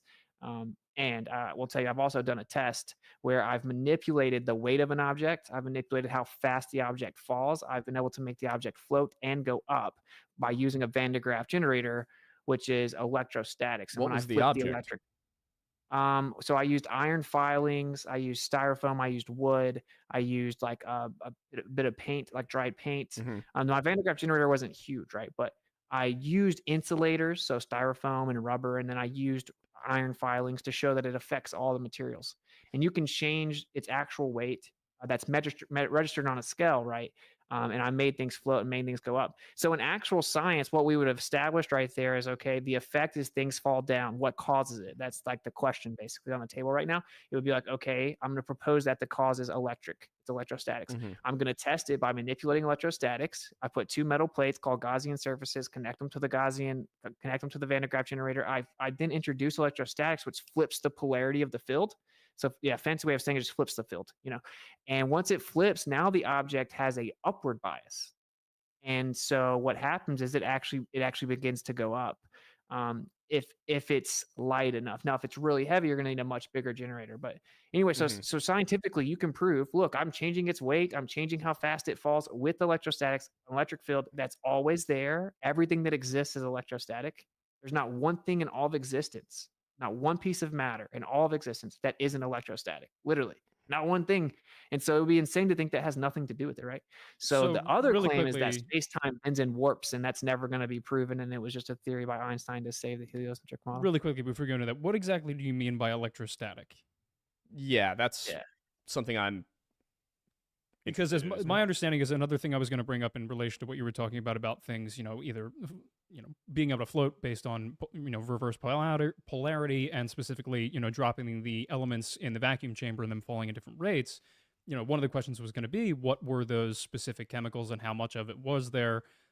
Interesting with the experiment that you were saying that you just ran, that it was a variety of different materials, that some of them were insulators and things like that, because I know even within the atmospheric conditions and the electromagnetic forces that are around us at any given time, because we are innately surrounded by them, those are independent of, based on the globe model, gravity, in the sense of, they may have an effect on polar molecules and their, movement through space and time, in particular, their drop speed, if there is a magnetic element of the surroundings that would then apply that force against gravity. It may not be anywhere near enough to prevent it from falling, but it may slow its descent. And what you're saying here is interesting about this experiment that you were running. I'm curious. I also want to know the name of the university that you were saying their universities have proven this. I've been looking for it. I need to know a name. Yeah. I wouldn't know the university off the top of my head. Just look up gravimeter thunderstorm. It should pop right up. Yeah. But so this experiment that you were running specifically is interesting because I would again I'm going to give him a second to look into this a little bit, but with the electrostatic element, because from what you're describing, especially with some of these things that would then float and begin to rise, like for example, I have so I bought my girlfriend for I think it was Christmas a year ago. It's a little moon lamp, and it's a floating moon lamp, and it works because there's a magnet in the bottom of the moon, and then when you turn it on, you have to place the moon down slowly because it needs to work with the electromagnet that's in the base. And then when it creates that, strong field, then it floats above the base. Yeah. And it, the material is mostly plastic, but because it has that magnet in the bottom, that works. I'd be curious how then yours works, because if the field is flipping just the one time, wouldn't the objects, if they are brought off the bottom, continue at a constant rate up until the top? But again, that's with my lack of a fundamental understanding of what you mean by electrostatics. So I think it's important to describe what you mean there. Oh, you've muted. Yeah, my bad. I'm gonna drop now. I'm not trying to overload you, but here's like a compilation of papers regarding the gravity things I was just talking about. I dropped them in the Okay. messages. There should be a few papers. I don't know how many actually dropped, but there should be way more. But anyway, and just to clarify, I'll send you guys whatever you Two. want. This is obviously a huge conversation. As it pertains to that, electrostatics is just a study of stationary or slowly moving charges, right? So yeah, static means not moving, but technically, of course, we know that when it comes to static electricity, it's actually still vibrating. It has a resonance. It can transfer. It's just we call it static electricity because it's the study of stationary or barely moving charges. Of course, that's just the process of if I scoot my feet on the ground, I can grab a doorknob and get shocked. I can stick a balloon to the wall once I rub it to my hair. That's static electricity, right? It's charge interacting from surface to surface. So that being said, I'm pointing at you're saying you're using the moon thing. Like, yeah, but you're adding a magnet. So to basically still man, what I think you're trying to say and what the globe is like, well, yeah, you can use other forces like magnetism or electrostatics that can basically overcome gravity, but gravity is still there. Yeah, that's the story. But what I'm saying is I can isolate the variable and prove it causes the object to fall at a different rate and even go up and change its weight. And that isn't like I just added a new force that wasn't there. It was already there, right? It's all molecular and intermolecular attractive forces are electrostatic in nature. It's just a fancy way of saying literally all material is held together by electrostatic charges. Like that's how it's held together. All of it can induce electrostatics.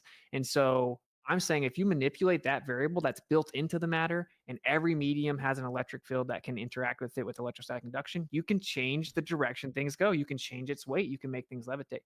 There's another claim on the table that's like, yeah, sure, maybe that's true, but I promise there's something else. And it's called space-time, and it bends and warps. And there is no test that can do it. Most of like mainstream academia now knows relativity is wrong, right? So they're proposing replacements, modified Newtonian dynamics, and all these things. And so it's never been verified. Long story short, your model does need it. It needs it to explain away Michelson-Morley. It needs it to explain the convexity of water bending around the globe. It needs it to explain lots of things, but there is no actual evidence for it. There is evidence for what I'm saying, right? Which is that everything's electric. We have a downward electric current on the Earth. I can keep going. We have horizontal equipotential I understand surfaces. that. What I'm still stuck on though is the fact that in a vacuum chamber, a brick and a feather will fall at the same rate every time. I mean, you might be able to find tiny fluctuations with super sensitive instrumentation, but those can likely be accounted for by minor variables like them being dropped a millisecond apart, something like that. If you look at I'm not seeing how what you're saying explains why a bowling ball and a feather in a vacuum drop at the same rate.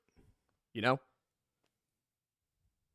Yeah, so like I tried to explain, it's a claim that they drop at the same rate. I will concede they drop at roughly the same rate, right? And if you were to look at a video and slow it down, like it's going to be really hard to tell that they don't drop at the same rate if they didn't, right? They look like they drop at basically the same rate.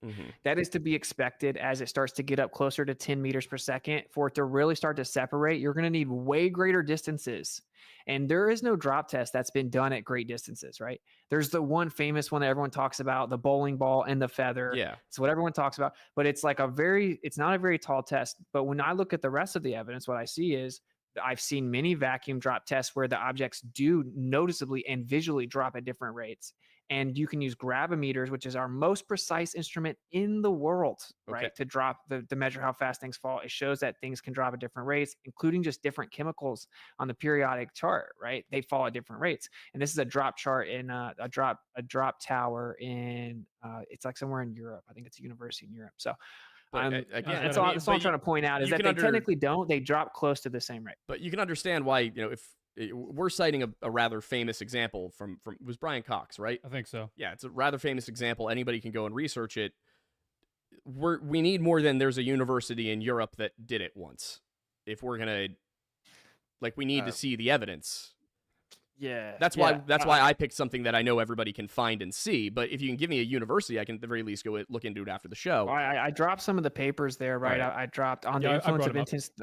All right, yeah, and then these are just showing that they fall at different rates. If you're talking about two objects beside each other, I think it's called the Bremen drop tower, but I don't remember the name. That's why I haven't been saying it. And maybe someone can tell me in the chat if they know what the drop tower is called. But and I do know also we have a compilation on X of all these different vacuum drop tower tests. You can see them visually. What normally happens is people say, "Oh, they must have done it wrong." It's like this real consistent, like kind of begging the question thing. But my point is, dude, yeah, things fall at roughly the same rate, 9.8 meters per second squared. It fluctuates a little bit, but it's roughly around there. And we're trying to figure out what causes it. And what I'm explaining is everything's electric. There's a downward electric current that's nearly constant. Like, what a coincidence that there's a downward electric current that's very nearly constant. Objects fall at roughly the same rate. It's nearly constant. It's not constant. And it's not just based on density, right? It's based on many things. And what is mass? Mass is volume times density. It's based on its electric interaction with the medium, etc. So that's what I would say. I would say this is a much more complex and nuanced phenomena than they teach us in school, which is just mass attracts mass, gravity pulls things to the earth. So. Sure. I guess there's I don't know if are you hard on 8:30 being a stop time? No, I'm chilling, man. I'm chilling. Right, I would say 2 hours maybe. So maybe not 30 minutes. Would be a hard cut. Because there was one thing I did want to come back to that I wanted to dig into a little bit because I'm trying to understand it. Which is obviously we briefly went over when did the Earth being round become the paradigm, and my research suggests it's sometime in the second century BC that we start to see people accepting, we believe the Earth to be a spherical object. It's Aristotelian. It is, kind of arguably, we would say it's been proven by Eratosthenes.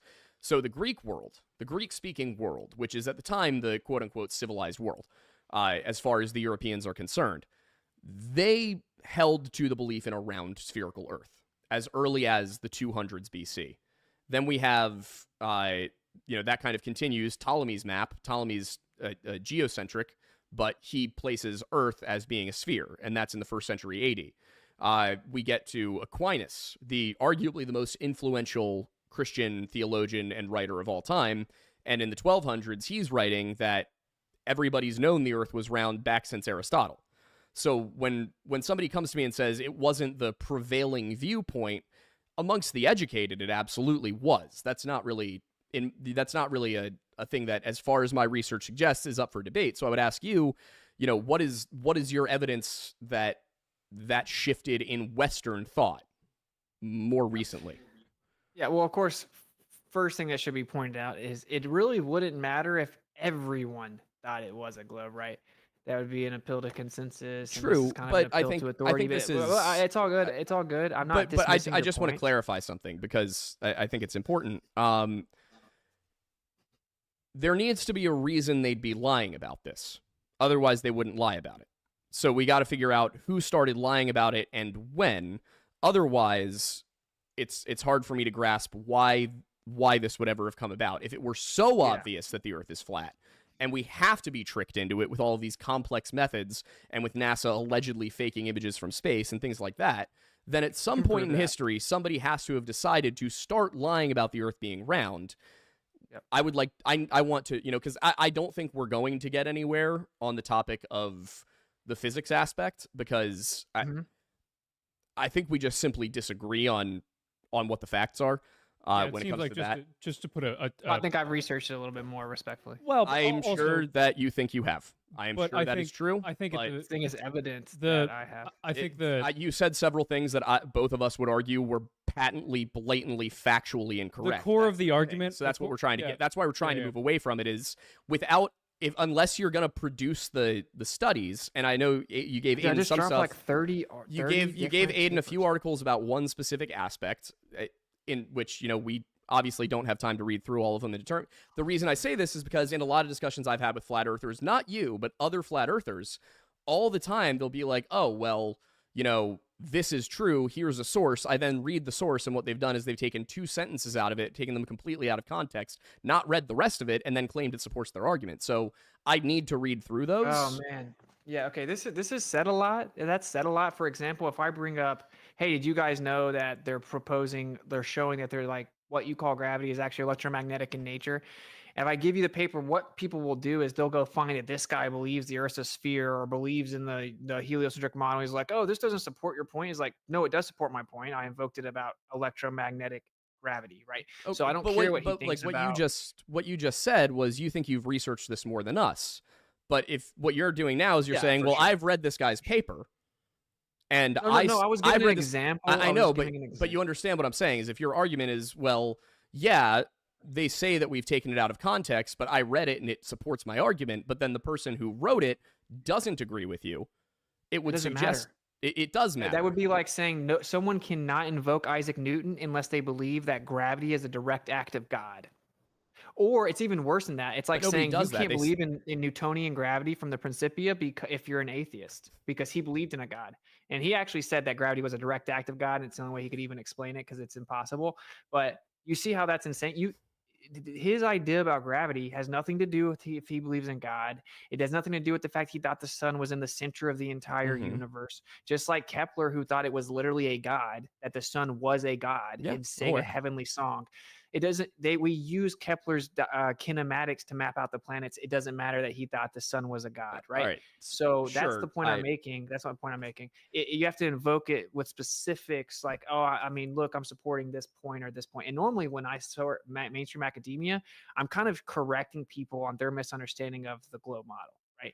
And that's what I mean by I've maybe looked into it more. I'm not trying to be disrespectful or anything or be like rude. I'm just saying, like, I know a lot about the mainstream model, and that is why I don't believe in it, right? I can stillman it with the best of them, and that's all I was saying. But I want to address the thing real fast about like how would they lie, why would they lie? That is a meta thing, and I'm having it's meta. I get that's a question. It's kind of like it would be like, oh, here's a video of your girlfriend cheating, and you're like, no, she wouldn't do that. You know, she loves me. She's met my family. I'm like, dude, I don't know why she did it, bro, but like, here's a video. You would obviously look at the video first, but I do get it's probably a good faith question. So, they were a minority, even if you believe in the story.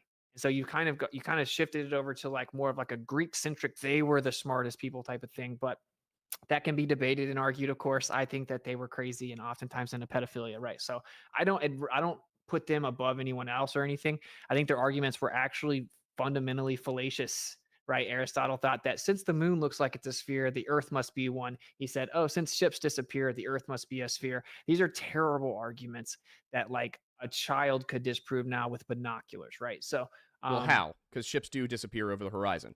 yeah, but they disappeared to the naked eye, which is that's all Aristotle would have had, right? Well, yeah, So but then he went and he there was more to it. He looked at the stars and he said, well, there's stars I can see from Alexandria that I can't see from Athens.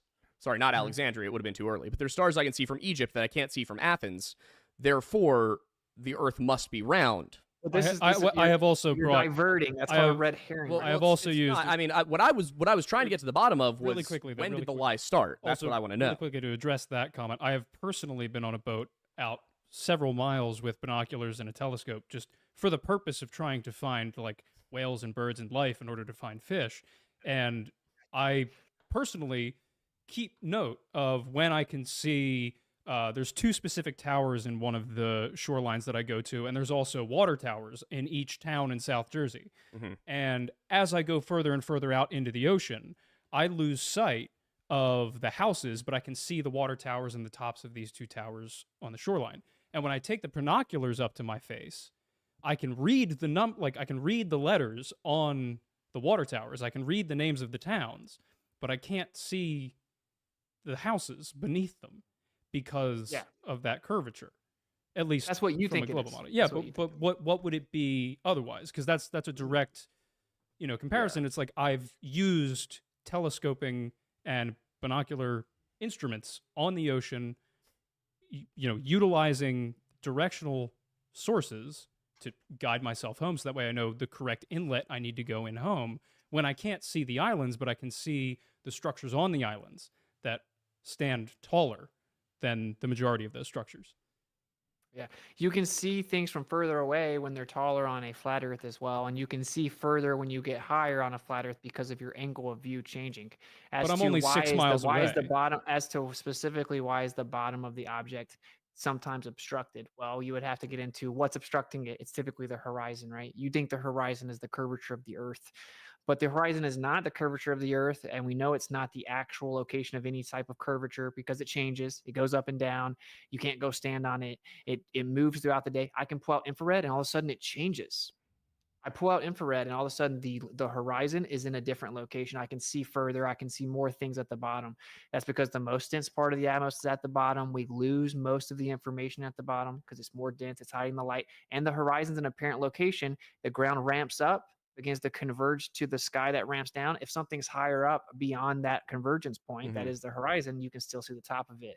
And there's obviously Rayleigh's criteria is also involved here. The angle of view from your eye level to the bottom of that object in relation to the top of that object is different. And that's relative to reception and propagation angles, which is called Rayleigh's criteria. Of course. So, but isn't the I ocean just want to flat? clarify, Aiden, what you're saying is that when you're out in the water, At sea, yes, at sea, 6 miles from shore, roughly.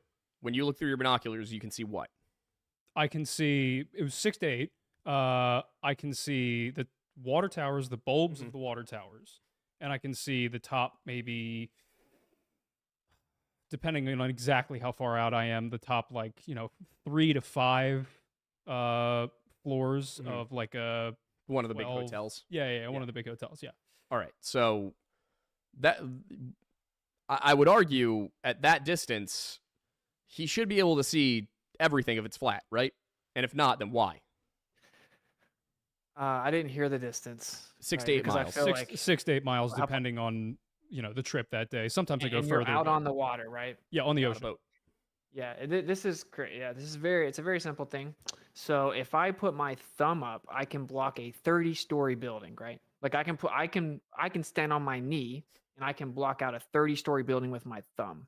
Mm-hmm. Obviously, because my thumb is so close to me, right? It can block out something that's further away. If you're out on the water, typically where people bring this up, obviously the water is not perfectly static. There are waves. The actual average of waves is anywhere from 2 to 5 feet. Okay, No, so no, yes. no. In the same way you said you think you've researched the gravitational stuff more, I can promise you he knows more about water than you Yeah, do. so I've been Okay, raised on what's the the water on my average weight of what's the average height of the of the wave in an ocean? entirely depends on the conditions that day. I have been on the ocean That's 10 what miles average out. means. I've been on the Yeah, ocean. but average at that level is useless. I've been on the ocean 10 miles out and taken it 10 miles out on a day in which it is entirely flat. I've also been in the ocean when the waves are 10 feet tall. Careful with your terminology; they're going to take you out of context. Yeah, right. It's No, level. it's. I've been on the ocean when it is literally like glass and there are no waves, and I've been on the ocean when it's 8 to 10 feet waves. It varies every day. It varies every hour.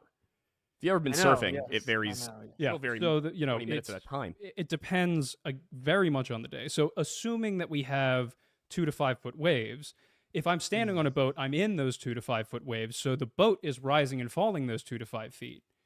So I What? should, yeah. Yeah.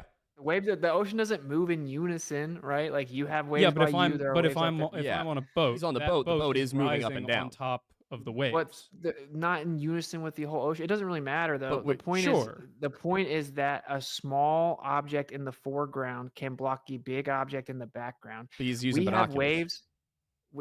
We still have waves. It's very simple. We still have waves, but it's not even just that. I already addressed it. I don't know if you guys heard me or not, right? But I brought up Rayleigh's criteria, the convergence of the floor, the ocean floor, the So ocean surface. the reason why I'm bringing up the fact that the boat rises and falls along with the waves in the area, assuming that the average height is 2 to 5 feet of the waves in the area, if I'm looking through the binoculars at the shoreline, the westward shoreline, no massive change occurs from when the boat is on the top of a 2 to 5 foot wave and in the trough from 6 to 8 miles out at what I can see of the buildings. Because I've done Okay. this. For sure, what you can see of the buildings changes throughout the day. I live right down the street from the ocean, man. I'm not foreign to the ocean. Sure. What you see in the distance changes not only every day, within minutes. How far you can see, how much of the building you see changes throughout the day. But not from the Absolutely, and bottom up. The distance you can see Absolutely does. changes for sure. But from bottom up, generally not much. Because in the Yes, it shore that I does. go to, there's a large city a couple towns up where sometimes on a clear day, you can see all of the buildings. And sometimes on a not so clear day, you can't see any of them. Yeah. But there's never a time in which Well, you're saying don't that you really- can never see more or less of the bottom. So you're on the one place on Correct. Earth where the atmospheric conditions don't attenuate light at the bottom greater than other days because the horizon moves not up as and not down. not The as hori- much well, of a that's- severity can as we when I'm define taking horizon? the boat out into the ocean. Yeah. Can we yeah. define And horizon where here? the sky, Yeah, yeah. where the sky appears to meet the ground. Okay, so it's entirely the based. actual So definition. we're in agreement that it's entirely based upon your perspective. There's no physical horizon. It's not a. Yeah, but in the an globe, object. there is a real physical one there. It's just that we never see it because there's an atmosphere. Well, In the globe, there's a real curve of the Earth called the geometric horizon. Yeah. That's like actually physically blocking things in the distance, right? sure. So we see the apparent horizon, but there's a real one there. We can just never see it because there's always an atmosphere, is the claim. Of course, at first we were all told that we can know that the Earth is curving because we can look out and we know that, the curve of the Earth is blocking things and we Mhm. can see the curve just by, but then they changed it in around 2017 when we found things from way too far away to, well, no, we never see the actual geometric horizon. Just trust me, it's there. All right. Then And then whatever. then I think I want to. We got 15 minutes left. I want to come back to this last thing, which is really what I've been trying to get to the bottom of because I have yet to have somebody just say it. Which is you're saying they changed it. You're saying they're hiding it. They're faking it. Who in this instance? Because we're talking about again 2,500 years here, where I mean, again after 200 BC in the Greek world, and then the Roman world, and then the European world as a whole, every educated person, and really most Christians, because the Christian church was teaching this, Can you believed the Earth to be a discuss a sphere. little bit about Aquinas' element on that, just before? Well, finalizing that question? Aquinas went back and was like, we know this through natural law, we know this through Aristotle, we know this. It was in his commentaries on Aristotle that he said it. It's not in Summa Theologica, but Aquinas is saying the Earth is round. The Earth is a sphere. It's a ball. And for those who may not know, and Aquinas is the 1200s. Who is Aquinas? Thomas Aquinas is, you could really call him the father of modern theology in the Christian sense. He was a priest. He's a saint now. Wrote extensively some of the most very dense Christian philosophy texts and theology texts that you could possibly read. Reading Aquinas is a slog. It is a chore. I recommend it to people who are genuinely interested in theology, but oh boy, does he say a lot. But my point in saying that is, the breadcrumbs leading back suggest that the educated world, and particularly the Christian world, have believed the Earth to be round back to ancient Greece. And so with the Christians, the Christian church obviously starts 33 AD. The entire time, the majority opinion within Christian scripture, not scripture, I shouldn't say, but within Christian commentary, within Christian writing, the church fathers, all of these people, the general consensus amongst all of them, but with the exception of like half a dozen, is that the Earth is a sphere. So I'm asking, where did the lie start and who started the lie? You're muted again. Sorry, I locally mute. With early church fathers, that isn't true. Yes, it Most is. early church Augustine, Tertullian, Eusebius. yeah. There There are many writings that they very specifically describe Hebrew cosmology and firmaments. There are some people that think the Earth's a globe. We don't have to get into all that though, because it doesn't really matter. It doesn't. If you're appealing to the philosophy of a theologian in the 1200s saying that the Earth's a ball, and then you're saying, Austin, some of the early Christian. Austin, you're running away from the question. You are running away from the correct. You're not letting me. Austin, I've let you talk at length this entire time. You have said a number of things that I know are patently incorrect, and I have let you say them because I wanted to let you get your opinion out. No, I can. The point is, I wanted to let you say them. I wanted to get to the bottom of the belief here. But what I want to know, being as I'm a historian, I'm not a physicist, we've made our argument. We have an hour-long video on it going through the proof that the Earth is round. We have done that. We have discussed it here. You and I and Aiden we've butted heads on a few disagreements over what the facts are. You claim Aristophanes proves the Earth's a sphere. You guys are grossly uninformed. Because Eratosthenes does prove the Earth is a sphere. You yourself at the beginning of the show don't understand basic logic. The Greeks did logic. I thought they were a bunch of useless pedophiles, Austin. Anyway, moving back to what I actually asked you. That's what you just said 5 minutes ago. What I'm trying to get to here, and I'm frustrated because you've been running away from it the entire stream, is you keep interrupting me. I didn't. I asked you when did the lie start, and you said it doesn't matter. It does matter. That's not what I said. You said it doesn't matter. What I was actually saying was that what certain people thought doesn't matter, okay? And that's just a fact. If you want to talk about logic, it's called an appeal to consensus. You're appealing to consensus over and over and over, appealing to the authority of the philosophers. Now, as to where it started, we've already addressed that. Supposedly, according to the mainstream history, is that some Greek guys proposed it. They were not even the majority in Greece, okay? What is your evidence for that? The entire writings of leading up to that, most of the philosophers in Greece, when the first spherical writings were introduced, the other philosophers that were with them didn't agree with them on the idea the Earth is a sphere. I don't remember all their names, but I guarantee you I've read all about it. And if every single Greek philosopher believed the Earth was a sphere, it wouldn't prove the Earth's a sphere. And this is one of the craziest tactics I've heard. Majority of the world thought the Earth was flat. And what you did to bring up history is say, but Greek were the ones that were really educated, so they're the only ones. No, that's not what I said. I said the first people to say it were the Greeks. But you said it as if that holds more weight than all the other civilizations, but then you're trying to tie it into a consensus in Western at thinking, the same time, which is in Western European thinking. Who cares? I do, because we're talking about this right now. It's my show. So, what I'm asking you is, when did the lie start, and who is lying, and why? Well, for one, the Greeks specifically didn't believe in the Bible, and so they had There was no Bible yet. They had much different. No. Like even in the the Torah. There absolutely was a Torah. There So was a Tanakh, actually, is the title of the work, but there's the point. Torah and Tanakh. No, Yes, Torah is yes, in the Tanakh. It's what the TA are for. What I'm asking you, because now you're diverting yet again, yes. the Jewish cosmology was not well Oh known within the man, Greek world of the 4th century. I'm telling you that. You said you've studied physics more and you you use won't that as even your let appeal me to make the authority. point. You're not making a point, Austin. I'm asking you, when did the lie start? Who started the lie? You keep going, well, you keep talking about the Greek. No, when did the lie start and who started the lie? Okay. You're gonna interrupt me again because you're getting really emotional. So I'm not getting really I'm saying, emotional. I've been watching you sit there and laugh and smirk and smug. You've been yeah, doing it because for the stuff you're 45 saying is minutes. very Because the ignorant. stuff you're saying is. No, I have been very kind and polite up until the last 7 minutes when I finally said, I've been trying to get to the bottom of this for an hour and a half. I would like to know who started the lie and when did it start? But then you guys take 2v1 red herring fallacies, and then you act like I'm running from a question. There's no Obviously, you want to 2v1 take a red poll. herring You want to take a fallacy. poll on that? You want to take a poll on did I run from any questions? I will Okay. happily didn't take a run. poll on I've whether been there Okay, really really quickly, respectful. But what I would quickly. I've like been to really do. respectful. I've You been really haven't. You respectful. haven't. For the last 45 minutes, you've been smirking and looking over to the side. We know the whole thing. We've dealt with it before. I've been on Flat Earth shows. I know the way you guys operate. I've asked you a very simple question. Stereotype fallacy. Not. Poison the well fallacy.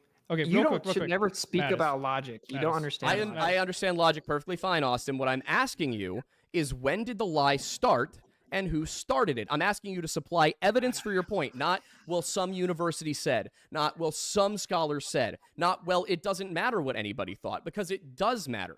It does matter that the Earth, what you're arguing is that there is a grand conspiracy at the highest levels of all governments around the world to hide the fact that the Earth is flat. You That's have a a bunch of really major cool people claim. in your That's a chat. major claim, Austin. I'm Imagine asking claiming you to- I'm avoiding the question. I've tried to start to answer the question 5 consecutive times. You haven't. You've diverted to something. All right, fine. We're I gonna won't talk. I will give you 5 minutes. Talk. Wow. Go ahead. Check it out. Yeah. So I already answered this maybe in the first couple minutes of the first time you brought it up, which is I said that the vast majority of people aren't lying. I didn't choose a certain group of people that intentionally crafted a lie. So I've already addressed that. I said that some people had philosophical motivation, specifically that the perfect shape is a sphere. When you keep bringing up the Greeks with their Greek-centric philosophical argument, What about the they Romans? believe the perfect shape was a sphere. They believe the perfect shape was a sphere. They had a philosophical reasoning for why they thought that the Earth would be a sphere. Okay. I don't care though. And my point is that it doesn't matter. I didn't say there was one specific group of people that did it at a specific time. The majority of the world did not think that the Earth was a spinning sphere. Even when they believed it was a sphere, they did not think that it was spinning until many, many, many hundreds of years after that. Okay. And all of that doesn't matter because it doesn't matter what the consensus is. Okay. You're asking me who lied. There are people that are propagating the lie now, and I addressed that, like the government hiding the 60th south latitude. It just was an idea that spread across, and you have Jesuits infiltrating many different institutions and coming into China and pushing it. That's a very complex and nuanced question. You're trying to pigeonhole me into, I don't understand that this would be such a big lie. Someone would have to keep secrets and all that. No, it's a straw man. It's Who not. would have to know that your girlfriend? Who would have to know that my parents were actually adopted parents? Are the church in on it? Is everyone in the house in on it? Is everyone in the town in on it? No, they believe they're my parents. Most people think the Earth's a globe. There are powerful governmental entities that are monitoring above the 60th north latitude and below the 60th south latitude. That's just a fact. So that's why the conversation is frustrating. I try to answer in good faith, bro. I think it's a misguided question. I think I've already addressed it. Okay, but that's the problem. You keep saying you think you've already addressed it, but you haven't. Because, first of all, you then continue to make more claims, and you say things like, well, the government's monitoring these parallels. Why? Well, good question. I mean, like they have excuses, right? They say they want to protect the penguins. When the government tells you can't privately explore somewhere, I obviously don't believe their narrative. They brought the Nazis over here who were obsessed with Antarctica. The very next year, we went to Antarctica, and then they came back and said we can't go there privately and freely. And then they also monitor the North Pole and the International Geophysical Year and the Distant Early Warning System and the Northern Warning System, which is still in place today. Which anyone that goes above 65 degrees north, they get monitored and go through trip lines. And so why are they? I don't know, brother. I can't go there, right? I just know that you can't freely and privately go there. You can just go on an approved guided tour to one little bitty, a couple islands, and they're hiding something there. So, like, I don't know why. I would say, obviously, I think they're hiding the nature of the Earth.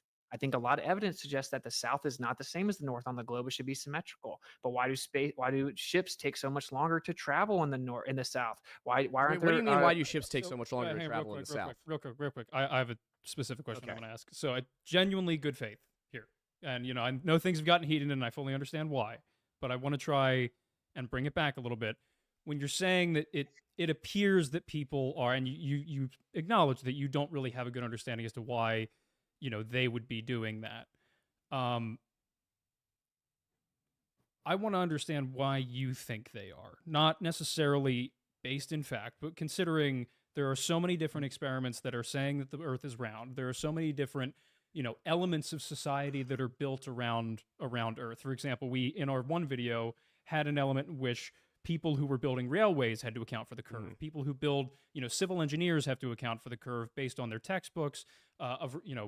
Airplane pilots have to account for the curve in the way they plot out their By the way, charts this in their is planes. where I was trying to get to. Yes. Is where does the Because lie all start? of that is patently incorrect. No, it's not patently incorrect that railway handbooks from the 1800s say you have to account for the curvature of the Earth. John Hanks' Field Book for Railroad Engineers, 1854. Go read it. It's not the only one. It's just one of many. What about the government handbook from 5 years ago that say you use plane survey for up to 100 square miles for runways, railways, and all civil engineering? I guess we'll go to the 1800s. What's the where name one of guy it? said something about What's the name of it? What's the name of the I'll send document? it to you. I don't know off the top of my head. You brought up something from the 1800s. Yeah. My guy. Isn't that interesting? Hey, do you think there was any civil engineering books in the 1800s that said that you treat the Earth like it's flat?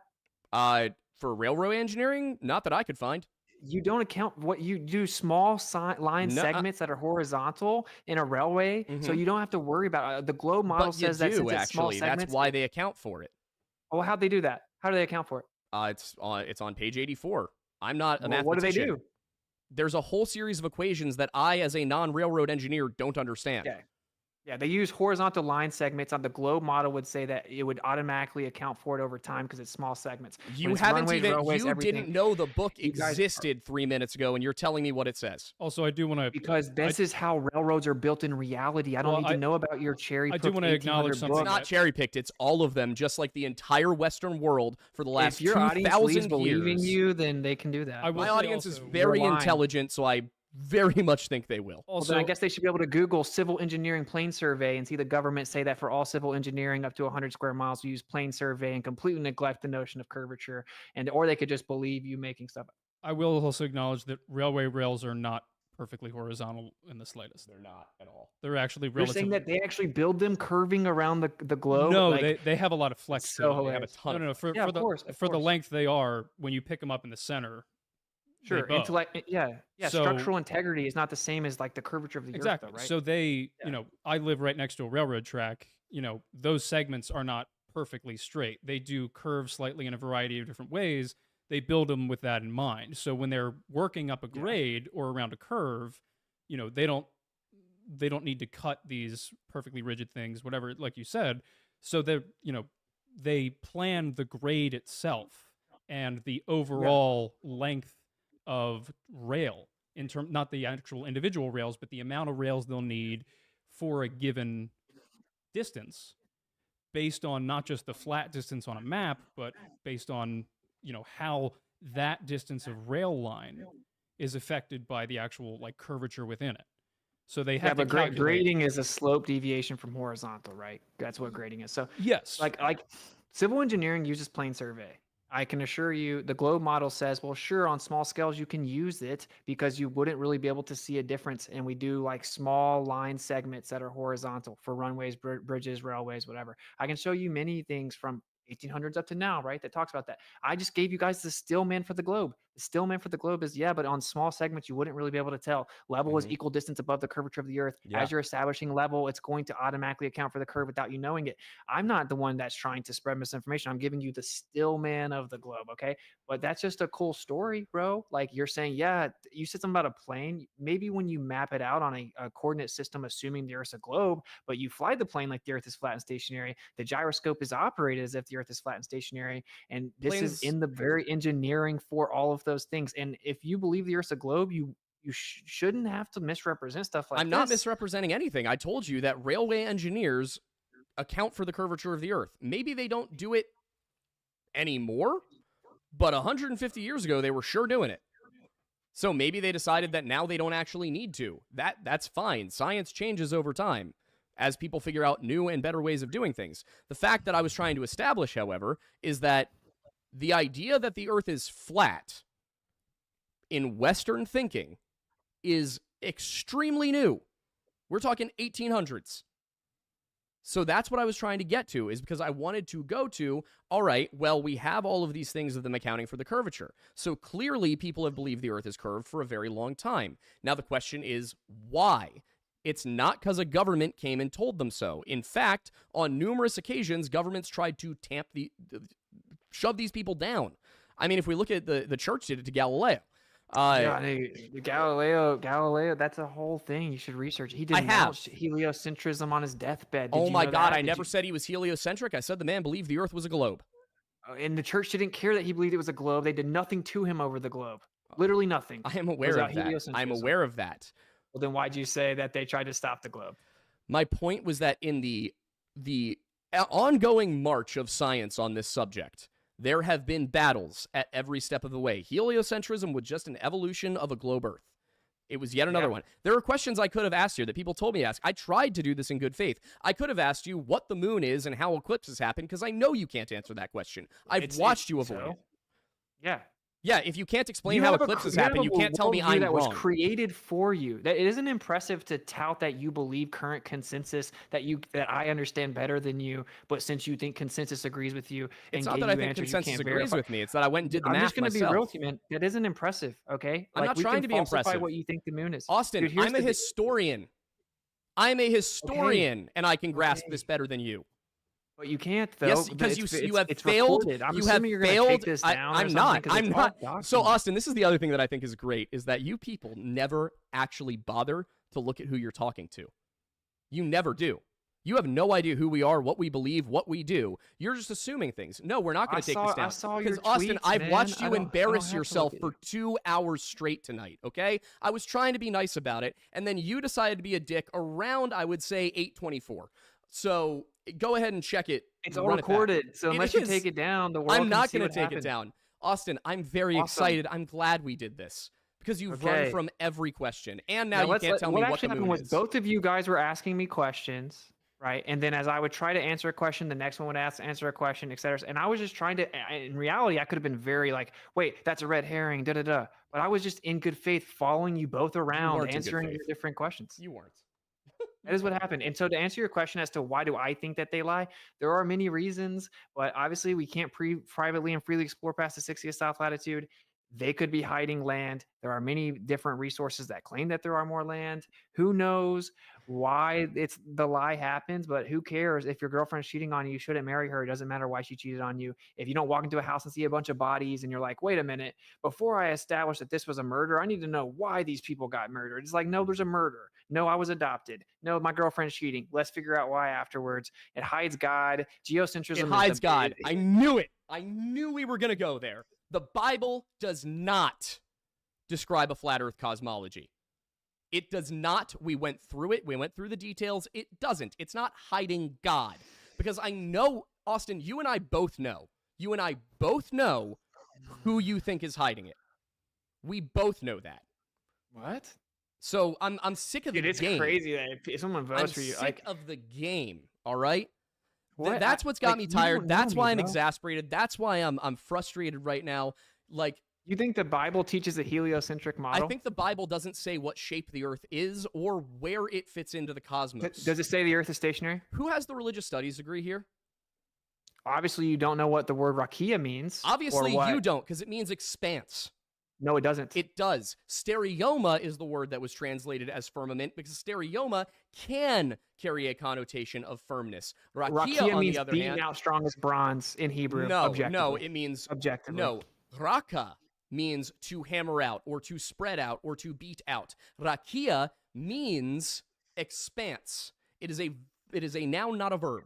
Okay, it's spread out like a tent over top of us, like grasshopper inhabitants. It's beating out strong as bronze. Do you know what a metaphor is? It's described as molten looking glass. Does the sky not look like molten glass? Well, then we don't have to debate the Bible. The Bible doesn't prove it one way or the other. No, it doesn't. You're the one that got super triggered. You tried to imply the reason I do this is because I didn't get super triggered, Austin. I got sick of your shit. Okay? You got This is me really being worked sick up of when it. I said it hides God. I was trying to once again answer in good faith. But you As soon as I brought weren't. up God, such a None of Christian this you has are been that none of this has been such a good faith Christian you all are that I night. bring up that I think something hides God, and you get like super angry Because about I it. am sick of people like you making a mockery of my faith. That is But what you're it the one is. claiming that the Bible couldn't even describe what creation was accurately. No, I didn't. No, I didn't. Does it say the earth's immovable and fixed? You don't know the context of that claim. Did it say the sun stopped in Joshua?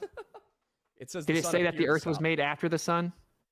How Again, is the earth Austin, going around the sun if the sun was made after the earth? I'm not gonna sit Yeah, here that's what at I the thought. end of the show. I'm not gonna sit here at the end of the show and go through biblical cosmology for you. I'll happily do a video on biblical cosmology on my own, but I'm not gonna sit here and leaf through a Bible in front of all of these people, pointing out the many ways in which this entire idea the Bible says the earth is flat is wrong. You know what the actual scholars on the topic say? They say that the Israelites conceived of a flat cosmology under a dome. What they absolutely in no way ever say is that the Bible itself unequivocally describes the earth as flat. They literally do. The academic consensus is that Hebrew cosmology, taken from the original languages, describes that. But the what you should be saying is what they wrote through the lens of what they knew at the time. That's what the academic consensus is. Actually, the Christian academic consensus. Okay, so then you believe that the authors wrote fallibly, but I believe it's inspired. I believe that God gave people information that was useful to them in terms they could understand.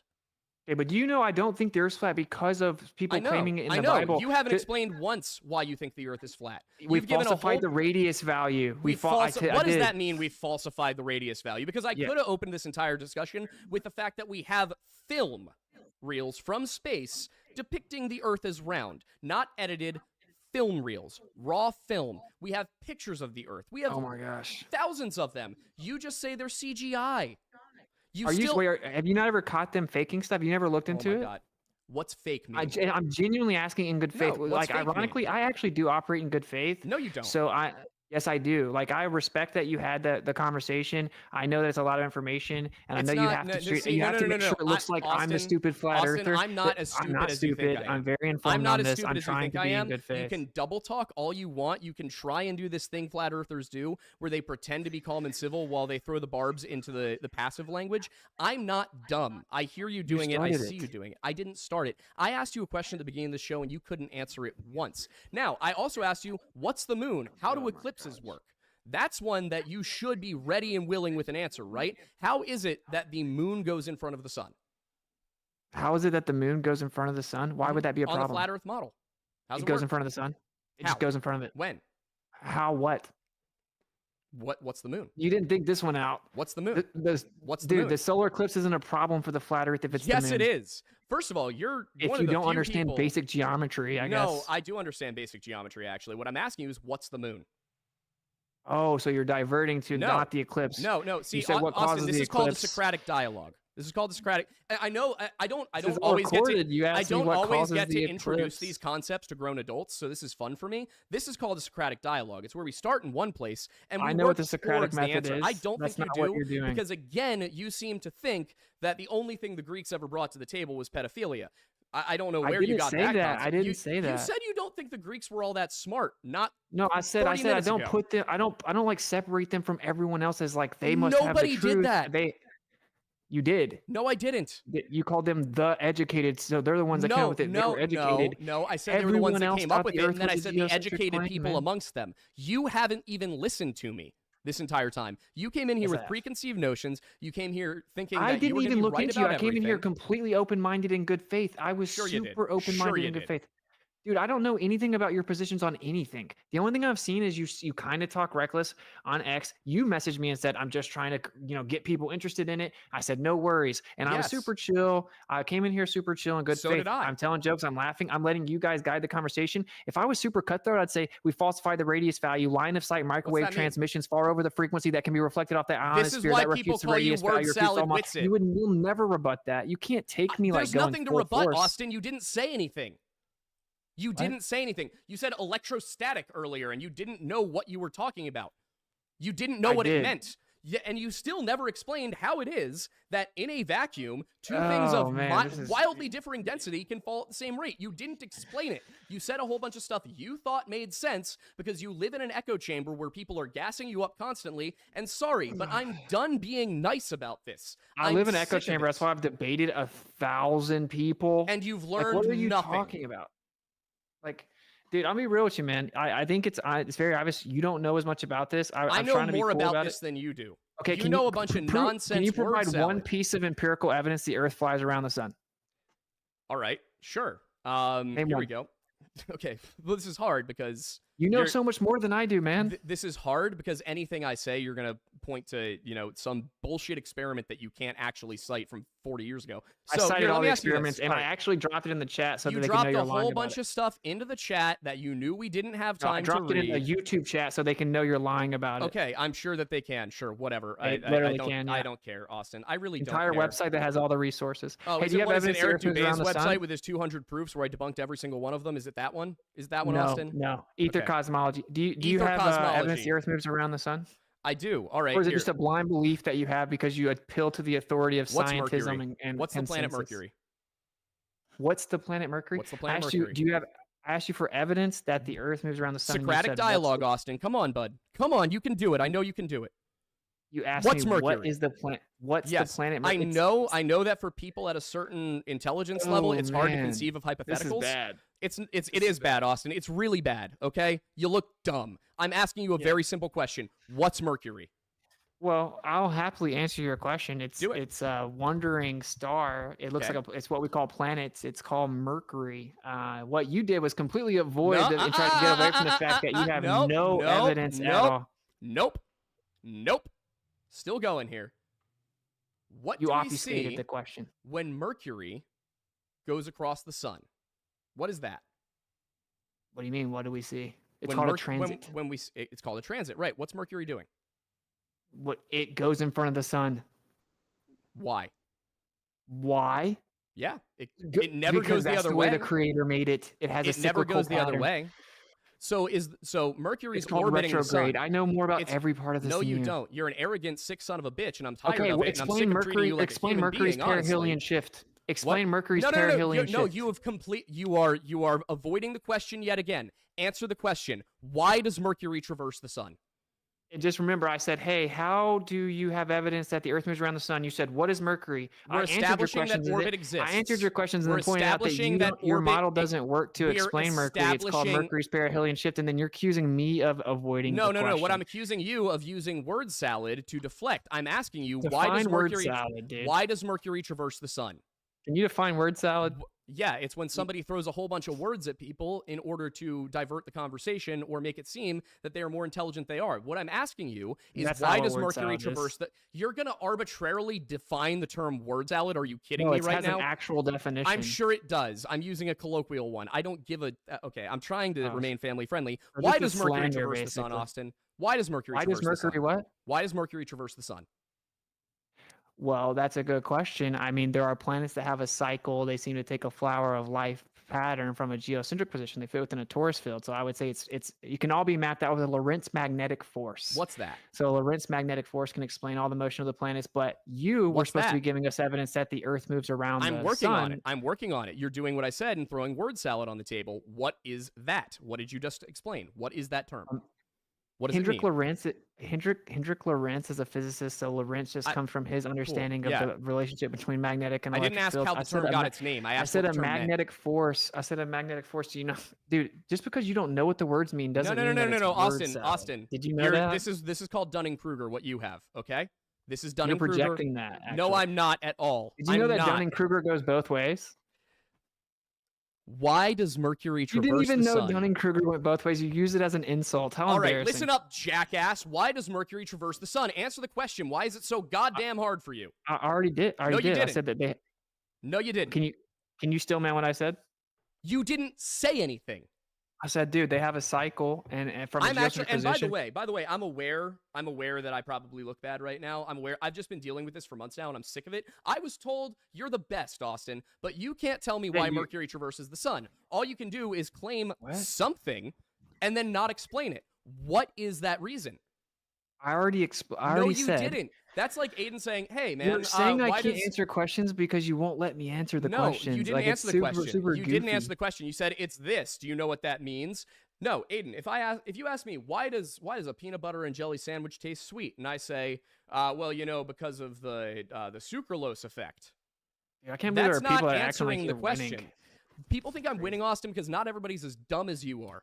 No, it's because they have a God. huge bias. The only way They anyone would don't say have a you huge won bias. this is You know why you only have 37,000 subscribers, Austin? It's because not 'cause that I'm many super people agree censored. with you. It's not because you're super censored, all right? We Oh, actually looked really? into this ourselves because we thought we got shadow banned from our Flat Earth videos. Oh, I'm Okay? censored. I'm You're censored. not That's a censored. fact. You think you're So way more YouTube says important they than censor you are. flat Earth, but the Lore Lodge says that they don't. Someone wanted me to ask you, are you a Mason? Yes, I'm a Freemason. And so do you think that the Masons have been up to anything sketchy back in the day, or just Who's across the the board Freemasons? they've been pretty legit? Grand Lodge of England, Grand Lodge of You- Pennsylvania, nice. Grand I'm Orient not of even France. judging you. I think Which one? some people go too far with that. But have you ever read Morals and Dogma? Yeah, I have. Actually. You know what it says in Morals and Dogma about have the Earth? you read Morals and Dogma? Not have you read a page of Morals and Dogma. Have you No, read Morals and Dogma? I haven't read it front to back. No. So this is an entirely pointless conversation, but continue.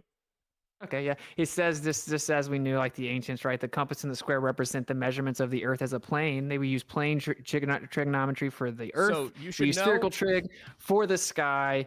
So it doesn't matter. I just wanted someone So wanted you me should know to that have you Albert Pike in publicly announce. Morals and Dogma does in fact say the Earth is a sphere. This is No, what. he doesn't. Yes, he does. I have the You're- copy of the book sitting back in my apartment. Okay, well send it to me. He contradicts himself then, and so that goes to show he you contradicts how himself. smart that What's guy was. more likely, he contradicts himself, or that you didn't understand metaphorical language being used by Freemasons deep into It a wasn't book full metaphor. What's metaphor? I said it wasn't metaphor. He specifically even refers to how the ancients knew it as well. But look, here's the deal. Just to Doesn't admit you say don't that the have ancients knew evidence. the world was You flat. don't have evidence that the You Earth have moves still around the not sun. explained to me how Mercury traverses the sun. I said it could be a magnetic force. I said Why? there's a dynamic How does equivalence. that There could be a neotype. How does that There's work? a neo. Oh I my asked gosh, you dude, how it you're freaking traverses the out. sun. You have yet to actually answer the question. Stop throwing it. It's a magnetic force. There's a very simple answer to the question. It's orbiting the sun, Austin. It's orbiting the sun. Okay? That's the simple answer. That's what you think, yes. No. You can physically observe Mercury go in front of the sun, disappear for a predictable period of time, and then reappear on the other side of the sun. You can do that. You can do that with every single planet. The problem Dude, is their years are a lot longer than ours a lot of the time. Stop going, dude, this is, I get it. It's like you just think you've you're never really researched smart. it. Like, have you I have even looked at researched the it, paths of the Austin. planets on a geocentric model? Do you not know that it's just a cycle, bro? It's just a cycle. There's a neotyconic. I'm trying to help you. If There's we're a at the center neotyconic of the system. universe, if we're at the There's a center of the there's a universe, why does Mercury not orbit us? There's a neotyconic system, and that has the planets moving in relation to the sun as it moves around the Earth. So that's a geocentric model that does have these quote unquote planets moving around the sun. So even if Mercury was moving around the sun, it doesn't prove that we're moving around the sun. It's called the neotyconic system. You can actually look at the Neotychonian, Newtonian, Machian analysis of planetary bodies. Luca Popov, European Journal of Physics, word salad. It was a title of a paper, and you would call it word salad. So you can use Lorentz magnetic I force, wouldn't have called it relational word mechanics, salad, PhD astronomer, Andreas Cease, Does that relational PhD mechanics. astronomer agree that the Earth is flat? No, that's irrelevant. Oh, I wonder why. It's not irrelevant, Austin. It's because you're doing what every conspiracy theorist out there does. You pick and choose little things from various we're arguments. talking about geocentrism. Oh my God.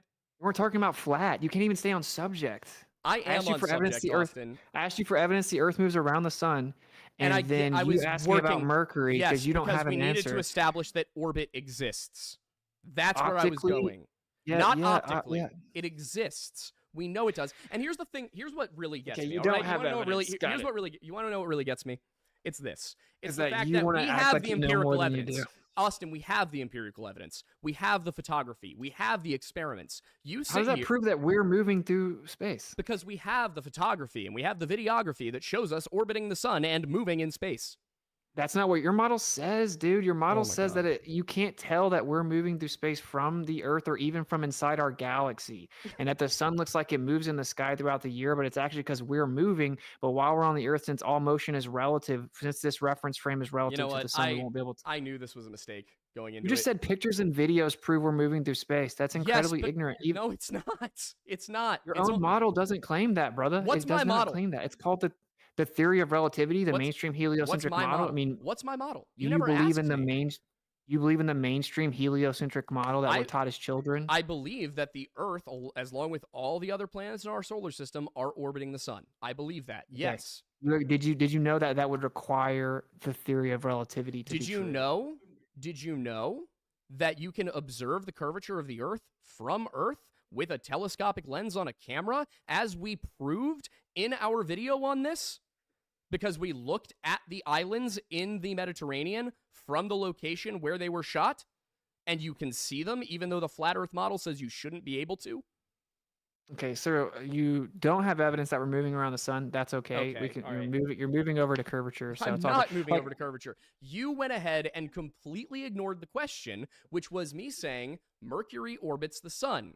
Now, I was going to take it from there and go into the argument over how that proves that the Earth, in fact, is orbiting the sun as well, because, we can observe celestial bodies, and they're not always in the same place relative to us, and if we were on a flat plane, they would be. There's also a number of other factors that we went over in this entire podcast where you just kind of danced around the question. I'm trying to think of them off the top of my head right now, but there's been a number of times, and I mean, once again, I this still is come so back bad. to... This is so bad. You're right, Austin. It is pretty bad. I just found out that the manual you picked up for the railroad engineers actually specifically talks about plane survey being used. Oh my God. You've been wrong at every point. Austin, you just did it again.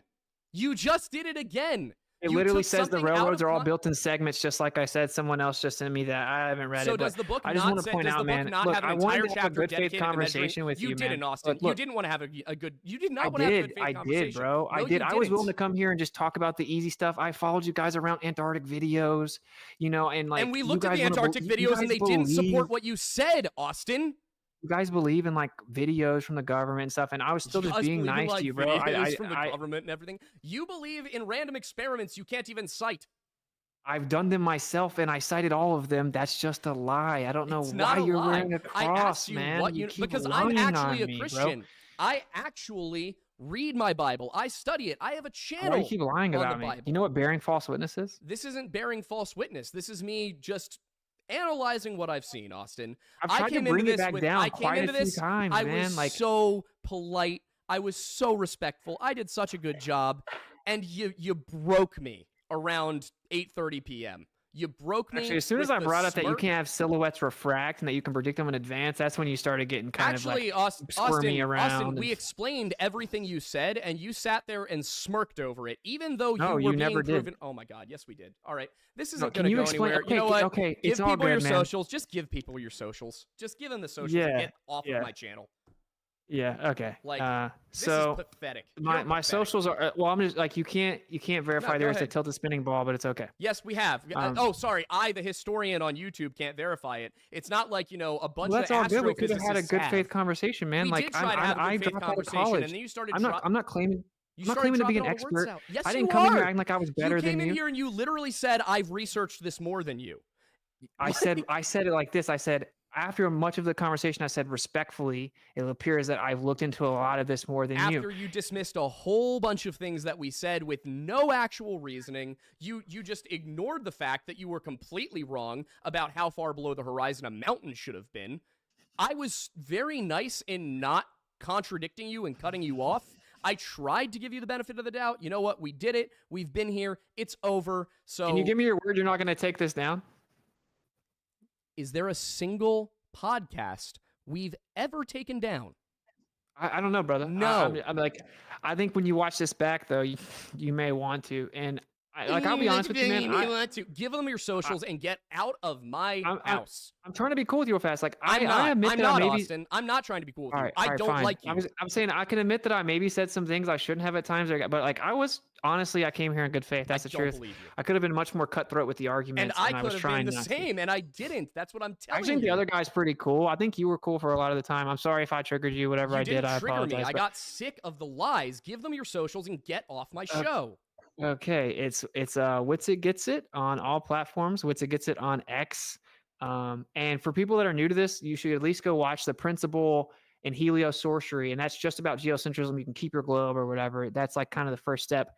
The subject's deeper than people think, and people get really triggered about it, but it's all good. So Witsit Gets It on everything, and t.me/Witsit on Telegram. So All right. Oh, wizardgets.com. Wizardgets.com. Well, I All right, man. Thanks for genuinely having me on. hope that Sorry. one day you find a way to not be a snake about things, or at least control your facial expressions. So you know what? I'm Is that sorry. what it was? I was It making was your facial facial like, expressions. Yes, Austin. but That's what dude, it to be was. fair, I'm reading your chat. Like, I'm not like just making fun of Don't. you.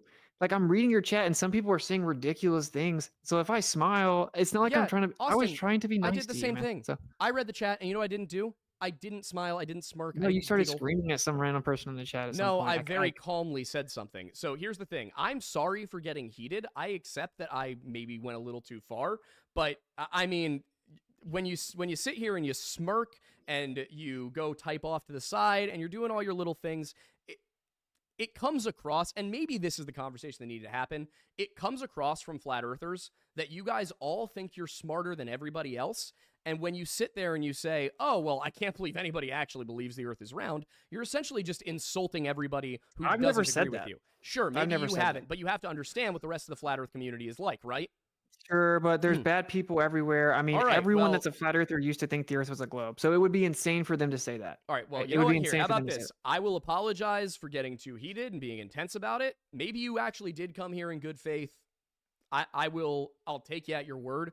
But, you know, there are some things you watch me said. again, man. Watch how I came in here, brother. There I are was trying to some be nice. things that you said that were so plainly wrong that when we tried to address it, you just walked away from the conversation, man. Okay, well, I think maybe you should watch it again. But I'll tell you, let me say this one thing to you, and I'll get out of here. I want you to know from my perspective, what's going to happen is people are going to be like, "Why did you let them get away with so many fallacies? Why did you let them talk to you about Antarctica videos that can't be independently verified? Why didn't you hammer down them on the R value and get into Michelson-Morley interferometry measurements relative to periodicity? Because I can get all into it, right? And honestly, I feel like that wouldn't be fair for me to do that. I came in here in good faith, being chill. They're going to be mad that I didn't just like eviscerate you guys in terms of debate. And I was trying to actually be very chill, let you guys lead the conversation, just be good faith. You may not see it, but that's what happened. I obviously know a lot about this. It doesn't even necessarily mean I'm right, but I do know a lot about it. Okay. I encourage people to research it and just try to be kind to people. Okay. You're not stupid if you don't believe in the story, because usually the people that don't believe in it have looked more into it, man. This isn't beneficial to me. This is like wrecked many portions of my life. I speak the truth because I do think it's important. I think them telling you that you're a tiny insignificant speck in the corner of a universe that doesn't matter isn't true. The evidence doesn't show that. The evidence shows the Earth's in the center, and they don't want to say that. So why would we let crazy atheists mislead our children into thinking that they're this tiny speck of dust where nothing matters and it's all random when the evidence shows that's not true? So that's the reason I do it. You can disagree with it. I'm sure you do, but it's all good. Thank you for letting me getting that off. I still love you guys. I really do. I have no hard feelings. Well, yeah, I'm Like sorry. I said, maybe we can I talk hope later. we can be chill in the future, but I'm sorry for the heatedness. It's all good, brother. All right. It's all good. I'm sure I played my role in it, so no All right. worries. Well, you know what? Thanks for coming on. Wish you the best. Yeah, much Have a love. nice one.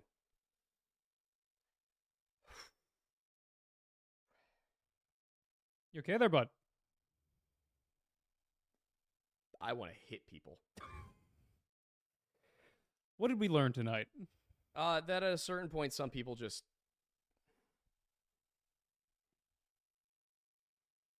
I don't know, man.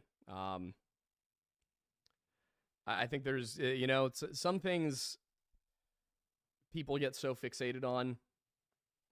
I don't want to, you know, talk about it too much when he's not here anymore. But I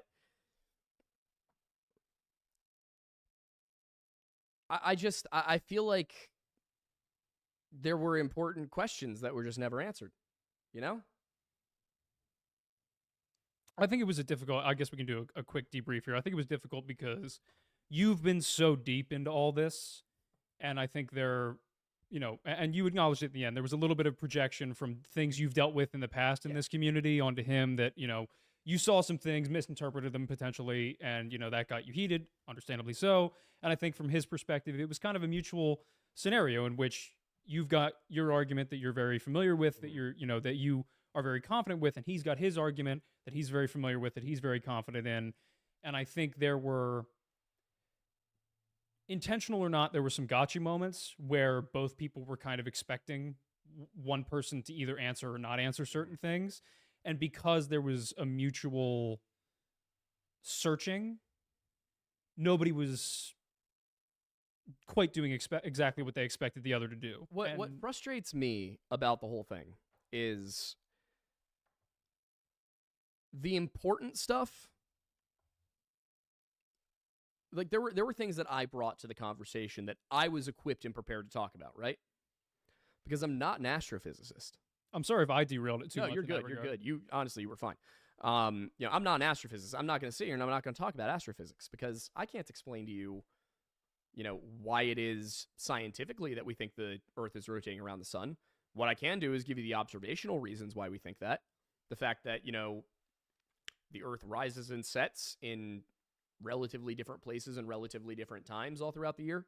There was what I think what started it off for me and bugged me was when we brought up the Antarctica thing, and it's like that video was proof. That video showed the sun for 24 hours of day.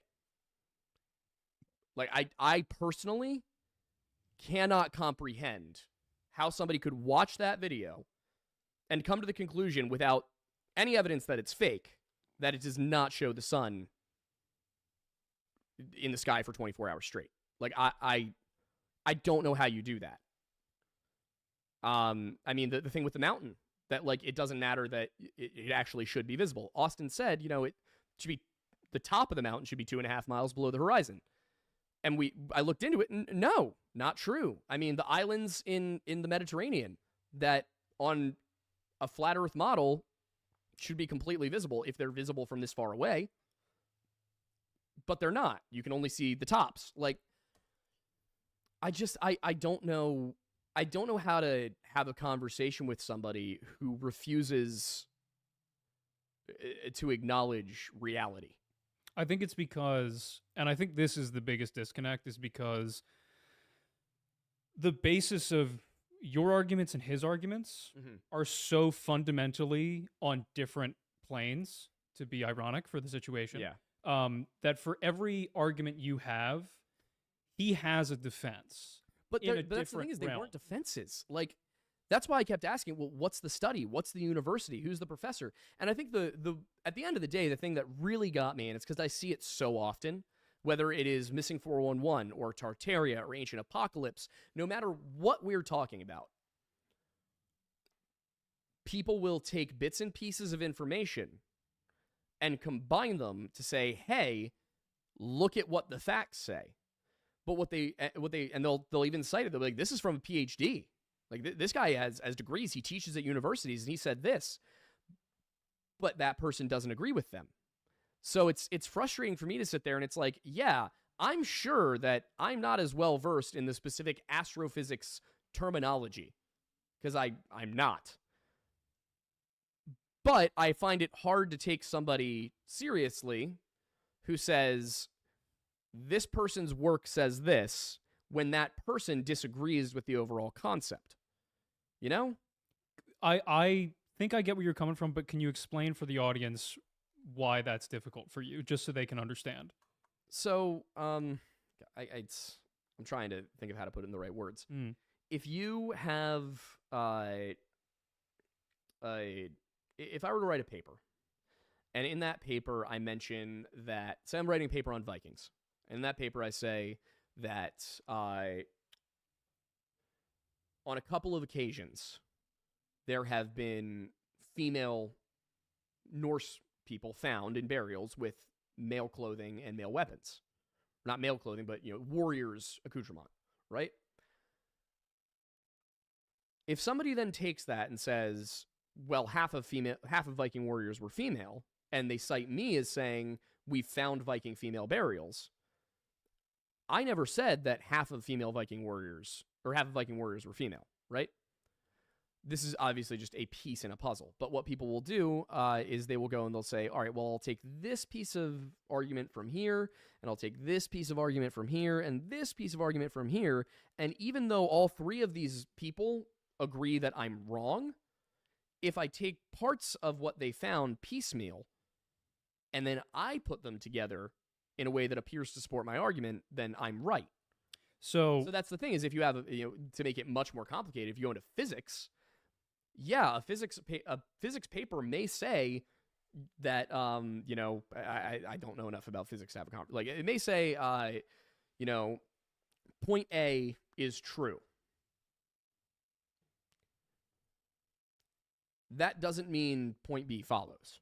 You know, they might say point A is true, but point B does not follow for points C, D, and E. So even though point A is true, that doesn't imply that the final conclusion that I have is. So I probably could put it into better terms. It's just hard I think I can clarify it for you and tell me if this is right. Go for it. It sounds like to me, because I think this is important for us to have this conversation, because I think for as heated as you got, I think it may not be clear to people why, and I want to make sure that it is. Sure. From what you're saying, it sounds to me like it's not just the fact that you consider the argument is wrong. Mm-hmm. It's the context of you as a historian, as someone who is, you know, technically by trade an academic. Yeah. You see the blatant disrespect for people's work. That does bother me. And their name being tarnished for something that they don't agree with. And you see it not only in this instance, but in like what you said with Missing 401. You see it in places that do matter. And you think that the practice is not only disrespectful, it can be outright harmful. Yeah, that's part of what gets you really frustrated. That's a big part of it. You're completely correct. You probably, you know, understood why I was frustrated better than I did. But yeah, that's a huge part of it. Is like, you know, there's the fact that it's bad argumentation to take things out of context.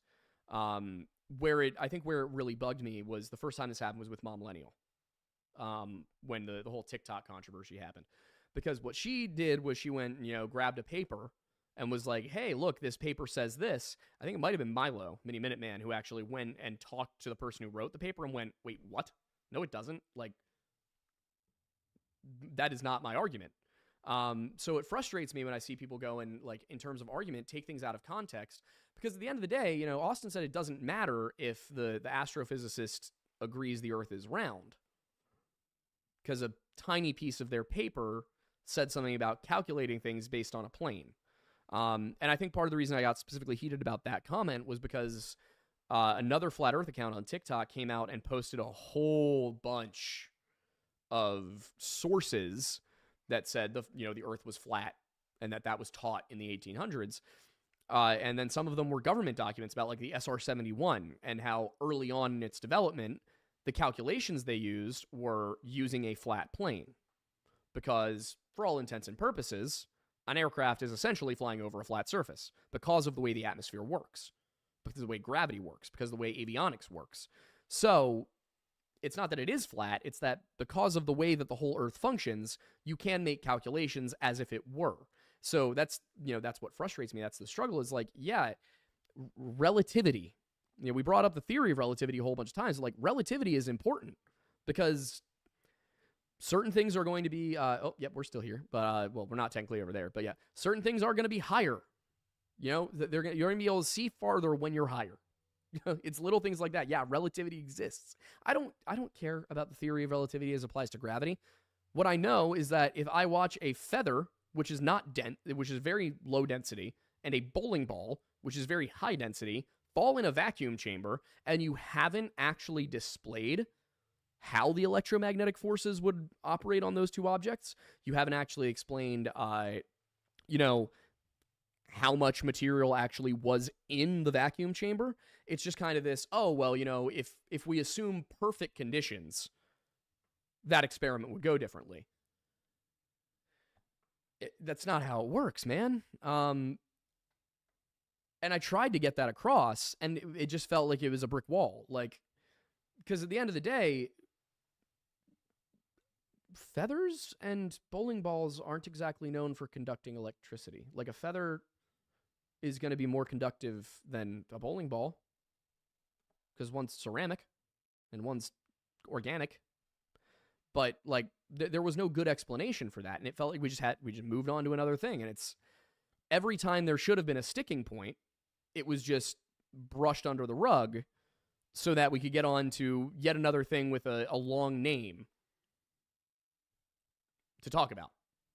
So, and it's frustrating because like what I really wanted to do with this is get to things that aren't rehashed over and over and over again, like the flat Earth arguments that hey, and because here's what happens is it's that bell curve meme, right? You got people like me who aren't trained in physics at all, who look at it and we say, all right, well,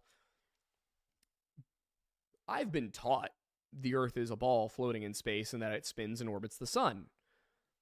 I understood the reasoning when it was taught to me. I have no reason to doubt it based on what I know. On the other hand, if I look at the flat Earth stuff, basic math to me, basic geometry proves that the Earth is round.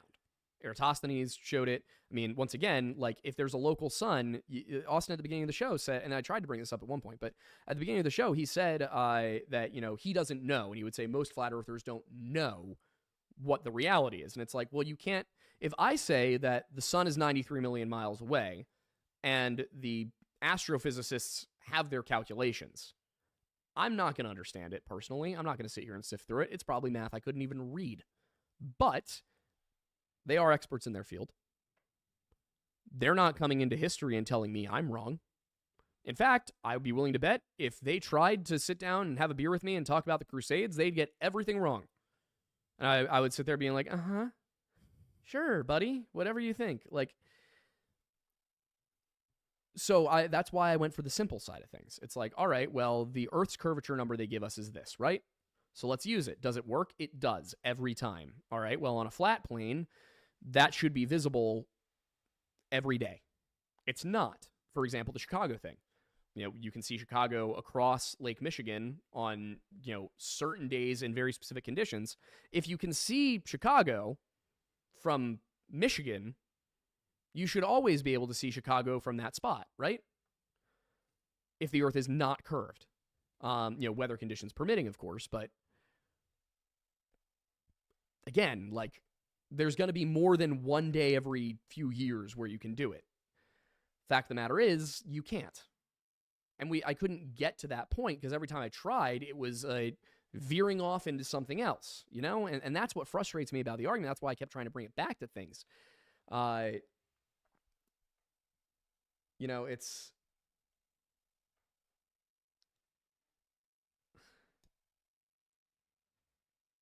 I just don't know.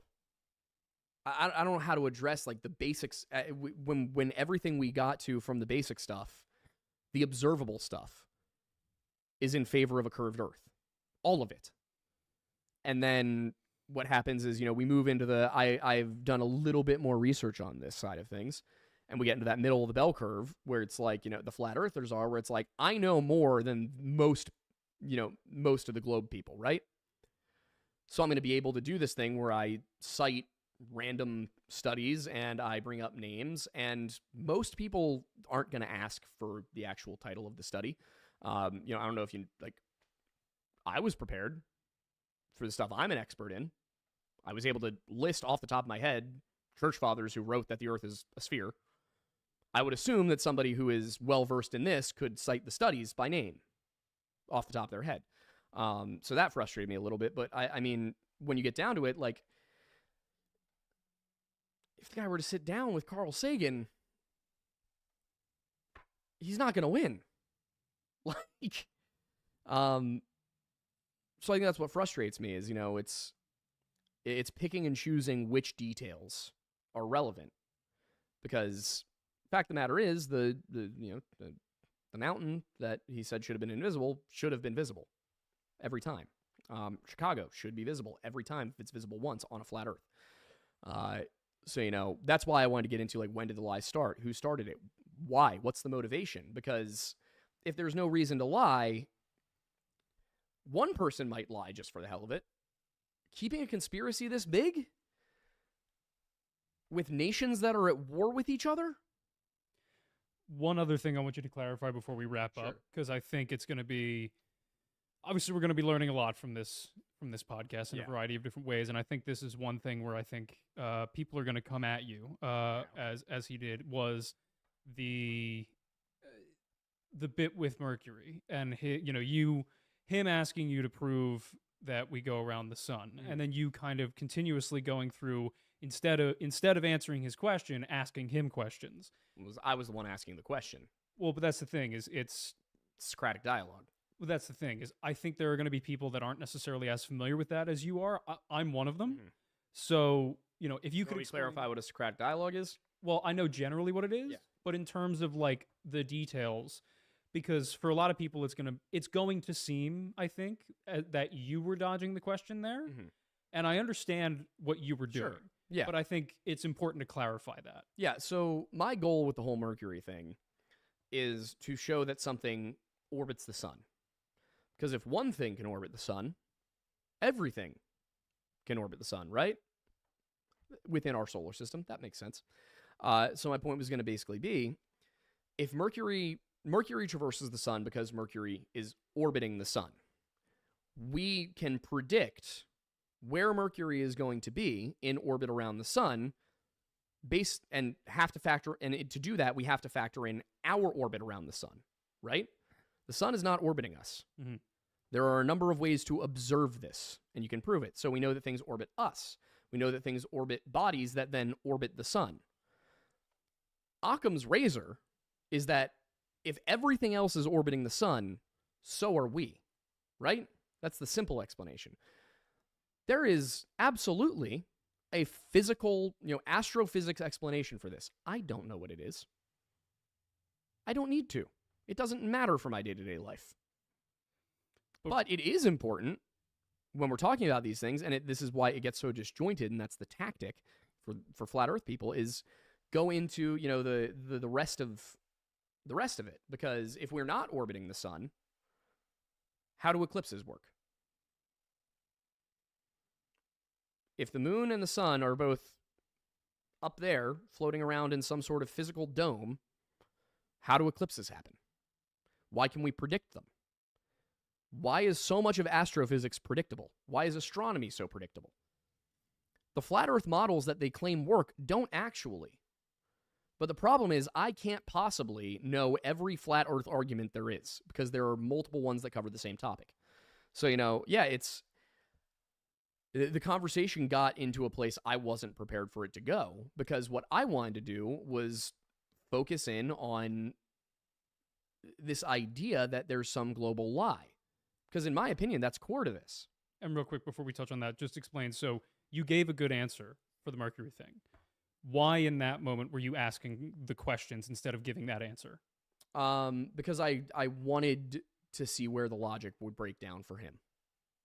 Okay, so for you were trying to get to the core of the argument before you properly answered the question because you needed to understand what the question really meant. Yeah. I mean, it's like, in anything, you have to start at a certain place, because it's like, for me, I sit there and I'm like, how do we know that the Earth is revolving around the sun? And it's like, well, look at the sky. It is. It's obvious. Like, there are a number of other things that are obvious about it, but that's one of the most obvious ones. For example, like the sun sets. That's where I was eventually going to get to after we did the whole orbits exist thing, because what I was going to go for is, all right, now let's go and look at the sunset. When the sun sets, it goes down. It doesn't go out and disappear out of angular resolution. It goes down. So, knowing that celestial bodies orbit the sun, and knowing that the sun appears to set beneath the horizon, not go further and further away until it's no longer visible, with those two observable facts, we can conclude the Earth is orbiting the sun. That's where I was trying to get to. And you can't get there because he won't answer the question. I needed him to admit that orbit exists. So in order to answer the question, you needed... Yeah, because we already got stuck on the gravity thing. Yeah. I couldn't just say, well, we know gravity exists, and we know that less massive objects orbit more massive objects, and we know what the mass of certain objects is. The fact of the matter is, like, the question of what and where is Mercury should have done it. That should be it. It should be over, because if Mercury is going around the sun, then it must be going behind the sun, which means that the sun is floating somewhere. Where's that? I mean, we could have gone into the way, like, and the other thing, there were a lot of things that he said. He doesn't, maybe he didn't catch himself doing it, but there were a number of times where he said something extremely condescending, and I know that I have the problem with doing the exact same thing at times, But like, so some of these things were him, treating me like I didn't know the history of heliocentrism, and it's like, I know the history of heliocentrism. I know it better than you do, as we've established here by the fact that I knew it went back, that the round Earth goes back to Pythagoras, not just Eratosthenes. That I know that it's Aquinas. The fact that he said that for most of history, the majority of people didn't believe this, and it's like, well, in the most, one of the most advanced regions on Earth was of this opinion. There's a number of reasons why Greek thought differed from, for example, Chinese thought. A lot of it has to do with paternalism, the way they perceived the authority of the state, things like that. You can get into the old geopolitics and the individual national politics of the situation all you want, but at the end of the day, you can't just write those people off and be like, no, it doesn't work. Oh, well, that only works with a sun that's really far away. With a local sun, Eratosthenes' experiment proves nothing. Well, where's the sun? Because we can actually, we can do the trigonometry here. Right? Like, we know that because we have angles, we know that it's a right angle up into the sky at high noon near the equator. So we know it's a right angle up into the sky. We know the height of the objects. We know the length of the shadow. You can do the trig. I don't think they could. I'm trying to remember when trigonometry became a thing. I know it was a long time ago, but I don't know exactly. But, you can figure these things out. You can calculate how far away an object would have to be in order to cast a certain number of degrees of light over a certain distance. They had all the parts you needed. You can still do it today, and you can figure out how far away the sun is. There have been a number of different mathematical proofs showing the sun is 93 million miles away. But we're just writing those off for some reason and saying, oh, well, nobody's proven it. It's like, well, what's a proof? It's math. It's logic. Like, logic is math at the end of the day. It's if-then. So, it's... I don't know. I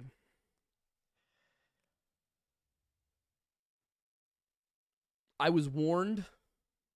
I was warned there would be word salad. I should have prepared better for the word salad. But at the end of the day, like, the curvature calculation checks out. And we have pictures from space. And Eratosthenes' equation works out. And you can circumnavigate the globe. And we have video of a 24-hour sun at the South Pole. There's a lot of people involved in keeping that conspiracy going, if that's a conspiracy. That's not a small number of people. That is international. That is, 190-some countries? Right? Agreeing on that? That is multiple space agencies. Yeah, I mean, think of how destabilizing it would be to the world. And think about the current geopolitical situation, right? China is probably America's greatest economic competitor. Russia probably our greatest military competitor. Either one of them would stand to benefit from revealing that the Earth is flat, because it would immediately make everybody distrust Western governments. They don't. If the Earth was flat and they could prove it, that's a trump card right there. Hey, Western world, America, Europe, your governments have been lying to you about something so massive as the shape of the Earth. What else do you think they're lying about? Because, of course, that's where the flat Earth dialogue goes. It's always, it's not always a gateway drug to bigger conspiracies, but it's usually a gateway drug to bigger conspiracies. It starts with, well, they've lied to you about this. Well, maybe they lied to you about history, too. Have you heard about free energy? Okay, well, there was this thing, Tartaria. Like, I've watched it happen. I've watched flat earthers go down the whole pipeline on Twitter and on YouTube over and over again. And then there's other things that happen. Like, I wish I had brought it up, because there are the people who say, oh, well, there's no flights in the southern hemisphere. There are. All the time. They're like, there's no flights from this place to this place, and you look it up and there are. They're just straight up are. They say that you can't fly over Antarctica. It's like, you can, you just need the proper permissions. I mean, people have traversed all sorts of different parts of this planet. People have circumnavigated Antarctica. Here's the thing. You could actually prove that Antarctica is like this and not like this, right? You sail around it. If you're heading west, it will always be on your left, and you will always be turning to the left. But if it's a wall at the edge of a disk, it's gonna be to your left, and you're always gonna be turning right. So you can prove Antarctica, in fact, is enclosed and does not enclose anything itself.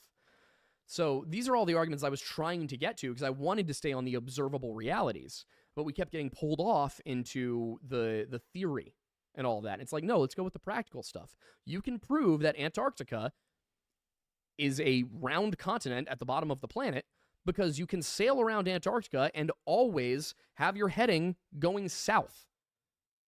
Like going, which, I mean, to use basic directions, because it's going to matter here, because they say north is the center, it's always going to be left. You will, except for, navigating around specific landmarks, you are always going to be going left if you're going west around Antarctica. You will never have an average heading of right, And I wanted to get to these things, but I can't because it just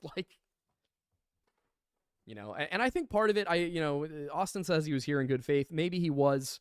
If he was, then it's a simple disagreement on the facts. If he wasn't, then it's the other thing I felt would probably happen, which is what I was trying hard to avoid. And obviously I broke towards the end there around 8:45 because I just was like, all right, there's stuff that I need answered and he's not answering it. It wasn't anything that he said. It was like, I want these questions answered now. It's my show. We're already 15 minutes over. I brought you here to answer some questions. Answer them. Maybe it was aggressive, but it was aggressive. But yeah, I think I've said basically everything that matters. It's, the observable reality is the observable reality. If you're just going to deny the observable reality, I don't know what to do. So, and I meant it when I apologized. Well, it wasn't being facetious. It wasn't me being like, I'm sorry. I do hope that eventually he comes to his senses. I hope all the flat earth people do. And I try, that's when I did calm down towards the end and I was going over my reasoning. It's like, yeah, flat earth people do tend to be very rude, very arrogant. And when I see somebody sitting there smirking and it's like, yeah, I'm pissed because we were supposed to have mods in here. They weren't. I don't know where our mods were, but I had to go and moderate a few things. I know Destro's been in here. He's been trying. Destro got in. He said that he wasn't going to be able to make something came up. And I'm not trying to be like a dick about anything. It's just like I thought we were going to have mods in here. So when I look in there and there's like a whole bunch of arguments going on, I'm like, well, this was not the point. I did tell the Discord. Like I did, hey, be civil. Like some of these people are going to be very rude to you. They're going to be arrogant. They're going to be classless. Don't be that. Don't stoop. So. And you are upset with yourself that you stooped to an extent. I'm upset with myself for stooping, because it gets to a point where it's difficult. You get angry and it's like, I just don't.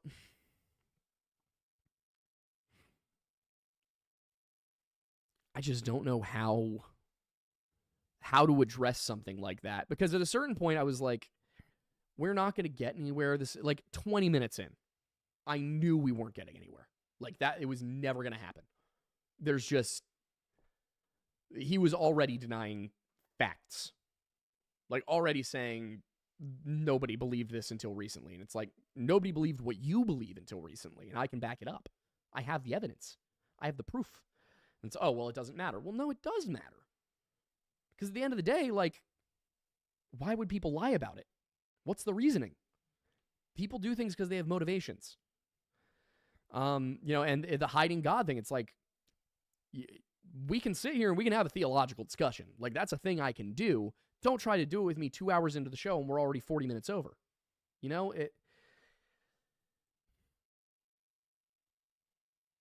I still don't know why Mercury traverses the sun. I still don't know. I've never been told by a flat earther. Those are the closest we ever got. Electromagnetism. And the vacuum chamber thing still has me pissed. Like, I feel like I made several good points and they were just glossed over. And that pissed me off too. That got to a point where I was like, is anything I say going to hit home? Like, I mean, because I'm thinking about it and I'm like, everything I said, I feel like every claim I made, I backed up, right? Did I miss anything? Is there anything I said where I wasn't able to be like, There is nothing that you said that you did not either back up or acknowledge you couldn't due Yeah. to lack of understanding or research in that field. yeah, so like, if I say we looked at all of these different structures and mountains and things like that, and the math checks out, and it's in this video we did, that's a citation. It's me backing it up, because in that video, I back everything up. He's just, it's this like a university said and a researcher said, and how am I supposed to argue against that? How am I supposed to argue against things that aren't really claims? I think there's such a tendency with both sides of this argument to just dismiss, that both sides have gotten used to dismissing and being like, well, you're just wrong. Here's what my side says. And it's like, genuinely coming into this, I wanted to know what his opinion was of when this started. But from what I can tell, he doesn't actually know. Because he didn't actually know when the consensus changed, and there was, one thing I said that was based off of his tweets, but like, I don't know, man. The votes are in. I'm sorry. I feel bad. I don't know which camera to look at. That one, I guess. Yep. I feel bad about getting heated. I am sorry. I did not want to. I was trying not to. I can for the majority of the show, I was in fact rather impressed with how like calm and cool and collected Austin was. But I didn't want to point out when he lost it, but he did lose it too. I can attest that before this, we had a phone call because I was up in a different part of the state for this weekend, and he was in a different state, and we said we both agree. We're like, we think the key is to remain calm because we knew it was a possibility. I made it a full hour and 45 minutes. You did, and yeah, I think it's commendable, and I think it's also commendable that you're recognizing that you didn't want to, period, and you apologize for doing so. But yeah, I think with all of the research you've done, with the position you have as a historian, everything along those lines, and the culminating series of factors, I think it's understandable that you did. But I think the key takeaway here is we all, in many ways, I was also an observer for some of this. But here's it's in the chat right now.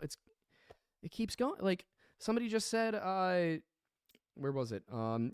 You mean when they started indoctrinating our brains to lies, it was Rockefeller. And it's like, okay, well, people thought that the earth was round a long time before Rockefeller.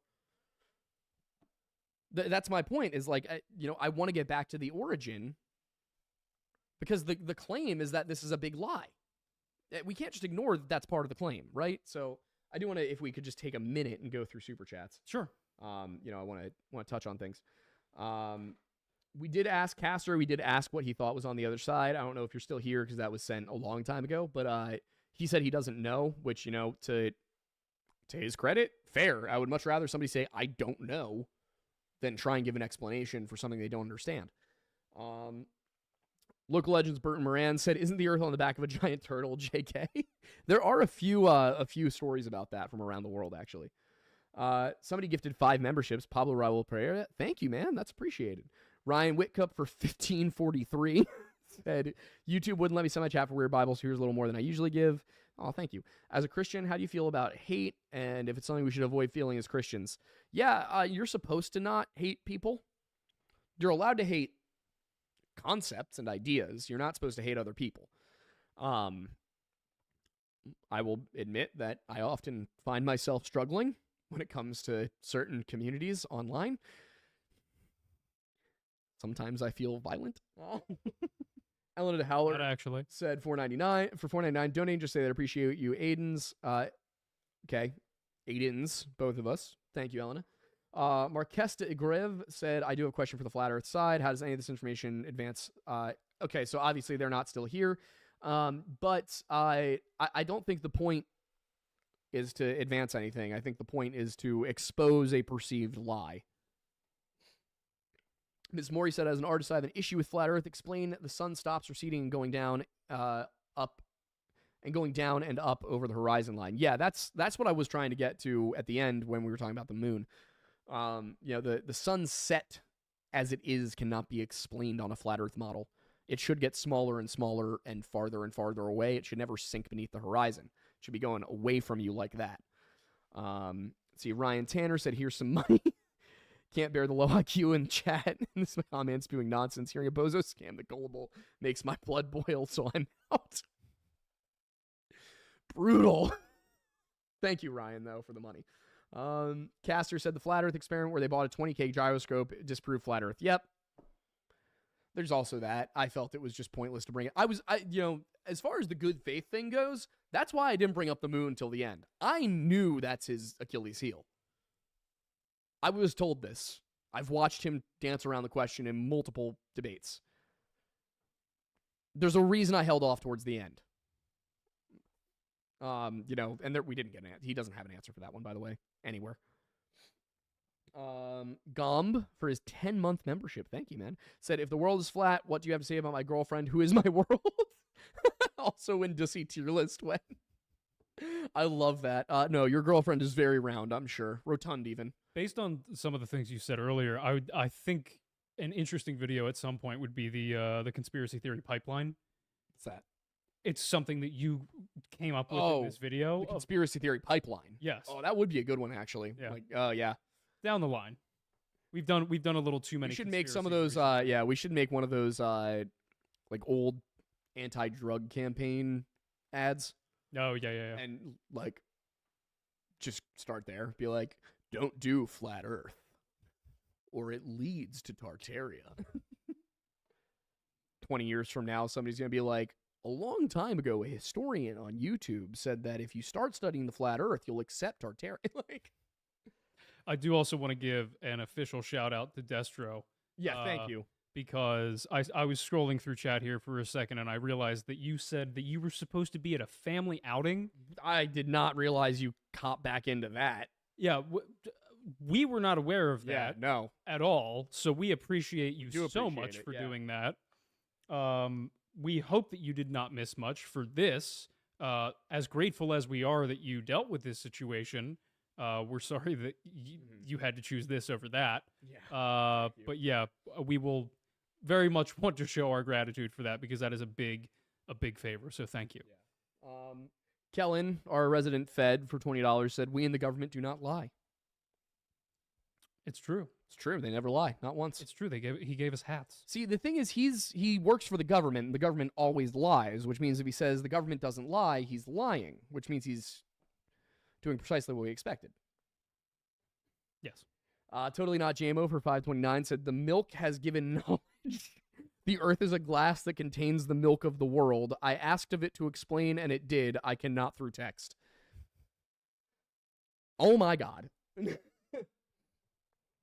Elena DeHowler Werewolf Queen for 199 said, fun fact, you can heart super chats. You can.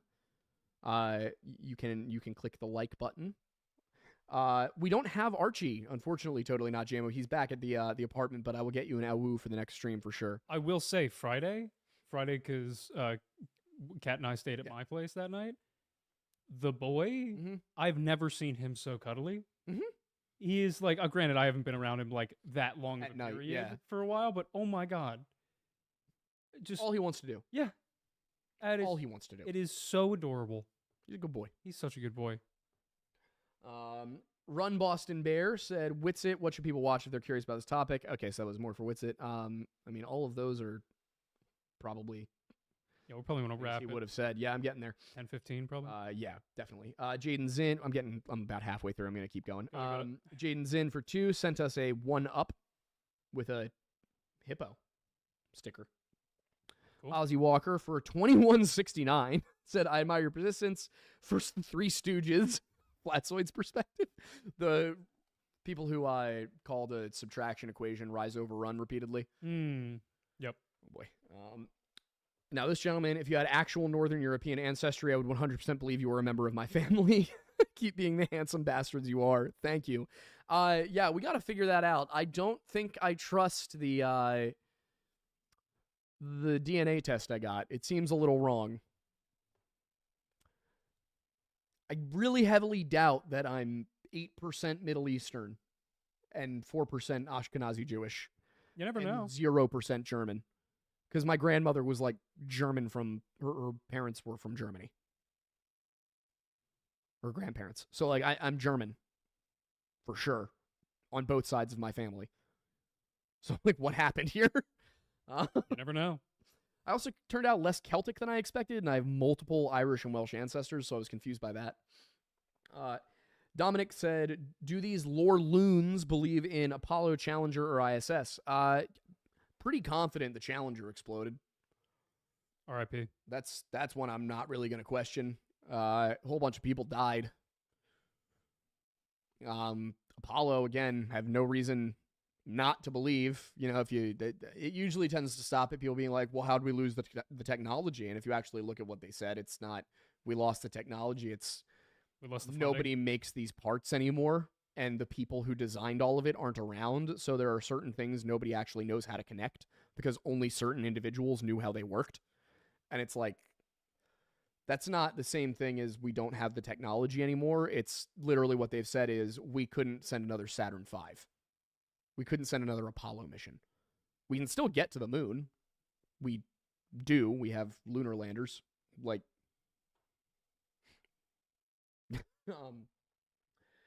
Dan McLaughlin said, great discussion, gentlemen. Witsit, you're crushing. This was before the argument. Ozzy Walker for 10 said, also Thorn Bussy's intense look gives me life. It's the same look I give when I'm earnestly trying to understand something. Ask our guests about planets, if you haven't already. Notably, Mercury. It's not just me. Okay, the feather and ball, Dominic said the feather and ball video with Brian Cox is fake. It's not. Like, again, you can't just say those things and provide no evidence for it. It's not fake. Also, I'm still not sure what was meant by they looped it in and they admitted it, because to me, as somebody who has done video editing, not to the extent you have, but like the idea that somebody is trying to make a video that loops comfortably, so they edited in the start of a video. Like, it sounds like they just, it sounds like without seeing the video, I can't know what he meant. It's kind of like when you're dealing with Ashton, and it's just like what. Yeah, I wanted to talk about that a little bit with him, but it just, we didn't. Really Well, I kept trying to.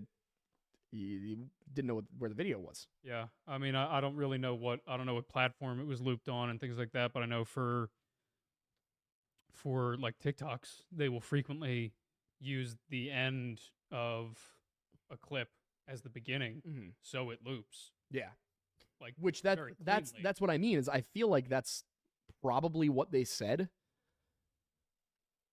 but it's more convenient as a flat earther to say it's fake. It's the same thing to do with like composite images where they're like, it's a fake picture. And it's like, no, it's a composite of several real pictures. What's ironic is that they often use panoramas to try and prove their points. And those are composites. Real said electrostatics can float small masses, balloon to a wall, not a basketball. Larger masses, gravity overcomes electrostatics. That was the other thing that bothered me is like, I don't think an electrostatic charge in the air is going to prevent those things from falling at that rate. I don't know. It depends on the like, it might cause something to stick to a wall. I can see the feather sticking to the wall. The feather falling more slowly because of the electrostatic charge doesn't sound right to me. I probably... I'm not a scientist. Yeah, it depends on the variables in the environment in which the experiment is done. I mean, I could see that possibly, but, again, it's... Boston Bear had a lot of good questions. I wish we had seen him beforehand. This is the thing is like around 8:25, I kind of was like, all right, we'll just push through and not do question time because I figured we wouldn't have time for it. And we didn't. Yep. But he asked, can you tell me what you know about satellites and how they work over a stationary Earth? He also asked, Lore Lodge and Witsit, can you each share what you know concerning selenea? I can't pronounce that word. SELENELION eclipses. I don't know what that is. But from what I can tell, he didn't have an answer for eclipses either, because I asked and he didn't have an answer for what it was. Witsit, what information can you share on radio wave propagation over long distances? Again, wish I had seen it. Witsit, have you found something concerning the Earth being in the middle of creation? Heard something about the axis of evil. Yeah, I mean, I don't I don't have responses to that, obviously, but because they were for him. But thank you. I'm sorry we weren't able to get to it. HP Bryan said, have Actor Boy explain how GPS, sextants, and celestial navigation works when it's based on around Earth. If it was based on his model, everyone would be lost. That is a good point. Was I supposed to be Actor Boy? I don't think so. Okay. But yeah, I think it was probably Austin. I don't know why I said Actor Boy. Maybe he used to be an actor. Bert said he still has not answered the question. Yep. Carly Ann said, I absolutely understand both of y'all. I'm trying to stay biased on both ends, but explain the other planets. What makes Earth so special to be flat? They believe that the other planets are also not orbs. Also for Aaron Derrick asking, wait, so now we have to pay money to ask questions. No, normally it's we'll take super chats first as a priority because we want to respect the people who are willing to donate for questions, and then after super chats are over, we'll start going through other questions that people didn't pay for. But it also just like in terms of the way YouTube works, it makes it way more simple for us to go find them, because if somebody asks a question in chat and we don't see it immediately, it's gone. We're never seeing that question again. Somebody sends a super chat, YouTube has all these fancy dancy, dashboards that I can use. So that's why we answer every super chat and we don't do it in order of how much money it was. It's if you send a $2 super chat, I think it's the minimum to actually put text in. If you send a $2 super chat, we still answer the question. So this is kind of a standard format for live streams now. A lot of them do this. It's something we picked up from Timcast. Let's see. Jesus Christ Home Slice, great name. I'm trying to understand how the powers that be benefit by covering up the quote-unquote fact that the Earth is flat, and how. I would also have loved to know. Moath for 10 said, oh, I'm so calm and collected. Look how mad my opponents get because they're literally arguing with a brick wall. Yeah. That's how it felt. Ozzy Walker for 2420 said, if there was one piece of criticism I have, Milkmaster Mattis, it's your behavior. I understand the anger, but anger doesn't make anyone like you more. It elevates your opponent, makes them seem more reasonable. Yeah, that's fair. I got angry. I was angry boy. I'll own up to that. Ian Roth said, it's all a giant ice cream sandwich. Physics is a lie. How are you guys still going? I wanted to watch, but the cell reception was crappy. Yeah, well, you're lucky. I think we were the losers here of the whole thing. Might have won the debate according to the poll, but I feel like I lost time off my life. Dude, this whole flat earth thing over the last couple of months has taken years off my life. I think it's safe to say we're sticking away from conspiracies for a we're little back while. to missing people for a while. Yep. What do we have? We have just a few more. Ryan and Jelly said you can't debunk flat earthers. They'll just respond with, nah, bro, because government, you have to actually learn the math and demonstrate it. Yeah, that's what I've found. Not just with Witsit, but any of them. It's just, you're wrong. And that's what I meant about the history thing. That's kind of why I wanted to establish that. And I wish I could have kept my cool, because I feel like up until the point where I lost it, it was unequivocal that we were winning that. And then I could see how people could be like, well, you kind of lost your cool. So, but like, I know my problems. I know I have my issues. I'm not perfect. Yeah, but you know what? The most important thing about all of this is you are so willing to acknowledge where you went wrong in it. No, it's really important for given the circumstances. I think the fact that you in the same stream, and even when he was still there, where you apologized and you acknowledged this is what I did wrong. I'm sorry for it, and hopefully that this can get better in the future. I think that's the biggest key, and I think that's something that at least for me, I felt was important to highlight. It's like it's not like you were being a dick just to be a dick. You got emotional. You didn't want to get emotional. In the moment, you felt bad you were getting emotional, and after the fact, immediately you felt bad you were getting emotional. It was I will say that more than anything, it was the like smirking and rolling of the eyes that got me. Like that. If I'm not doing that to you, don't do that to me. We all have a little tism. Mine happens to be with that. Fair. You can attest to this. You know me a long time. I very much overthink people's facial expressions. You do. So a little context about Mattis. I struggle to actually tell what people are thinking. Yeah. So one little bit of Mattis, knowing him for over a decade now, which is insane to be able to say, is the boy has bad anxiety, and in a debate setting, that anxiety comes out as anger because.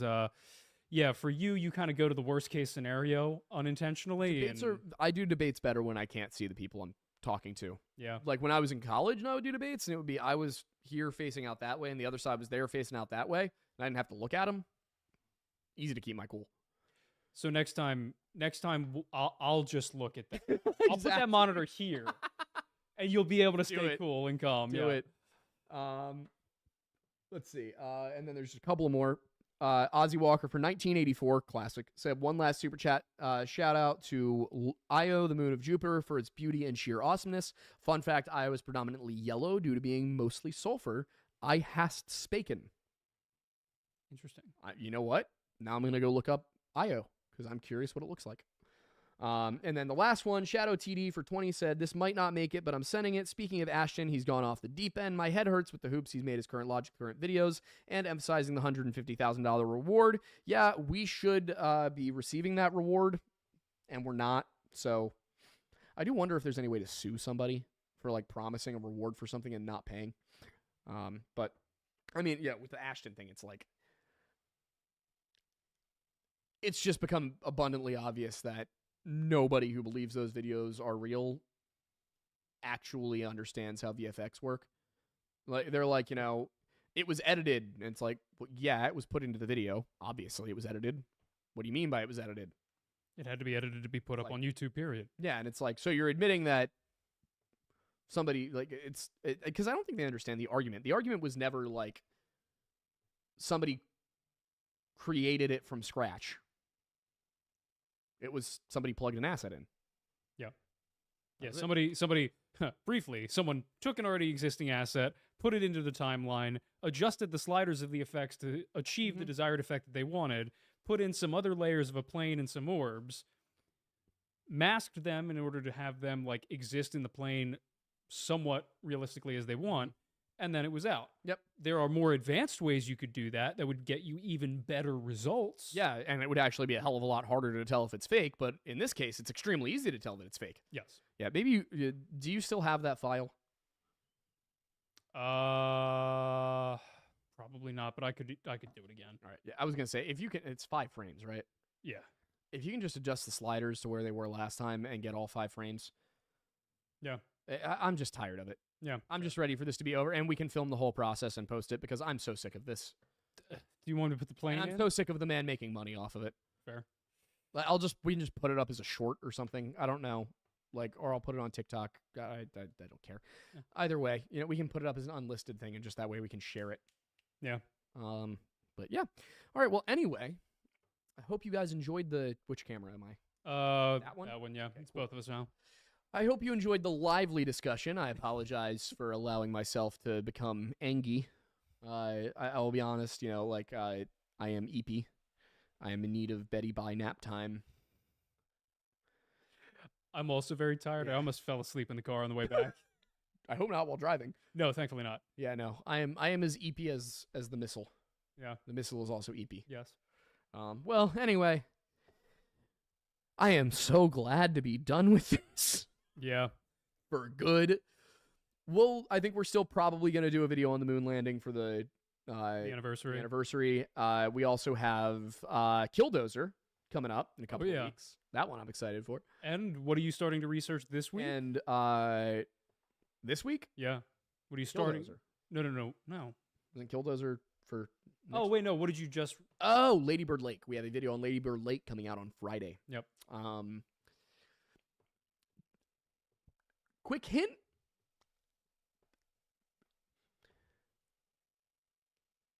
If there is a serial killer, not responsible for all the bodies. Fair. I will say that much. This video, I will be honest, is going to be a little bit more about serial killers and how they function than the specific cases themselves because there's so little detail.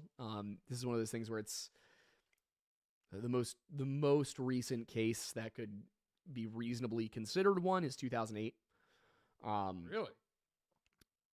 Sorry, not most recent. The oldest that could reasonably be considered part of this 2008. I don't think that one's connected. But I'll go through all the reasoning in it.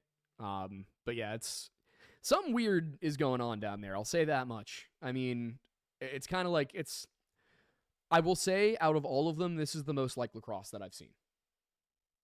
I mean, that's for the smiley face killer theory. That's promising from the sense of the in a theory. negative way, yeah. Yeah. My concern is that maybe it is a copycat. Although, given the timelines, we stopped seeing them in lacrosse in 08. I think actually the last one's 06. When were the Pittsburgh ones? Those were the 2010s. Okay. I don't think the Pittsburgh ones were necessarily connected. The MOs are too different. Got it. But in this case, in Pittsburgh, they were all in different parts of town. Lacrosse, they were all on 3rd. Yep. Austin, they're all on Rainy.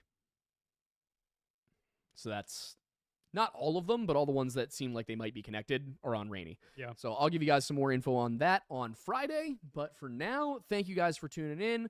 Thank you to those who super chatted. We very much appreciate you helping us fund the show, especially in our time of need as the YouTube algorithm goes through its yearly. I'm just going to change everything and see how it goes. Yeah, now that this is 2 years that we've noticed this happening, we're going to plan in the future. We're not going to spend money. We're not going to sign a lease for an office Yeah. in spring. Yeah. That was a rough choice. But Yep. anyway, thank you guys for hanging out. It has been real, and we will see you. Well, I'll see you guys Tuesday, but on the personal channel. But for everybody else, we will see you again on Sunday. Also, if you haven't seen it, Weird Bible came out on Thursday. Go check it out. Bye, guys. See you.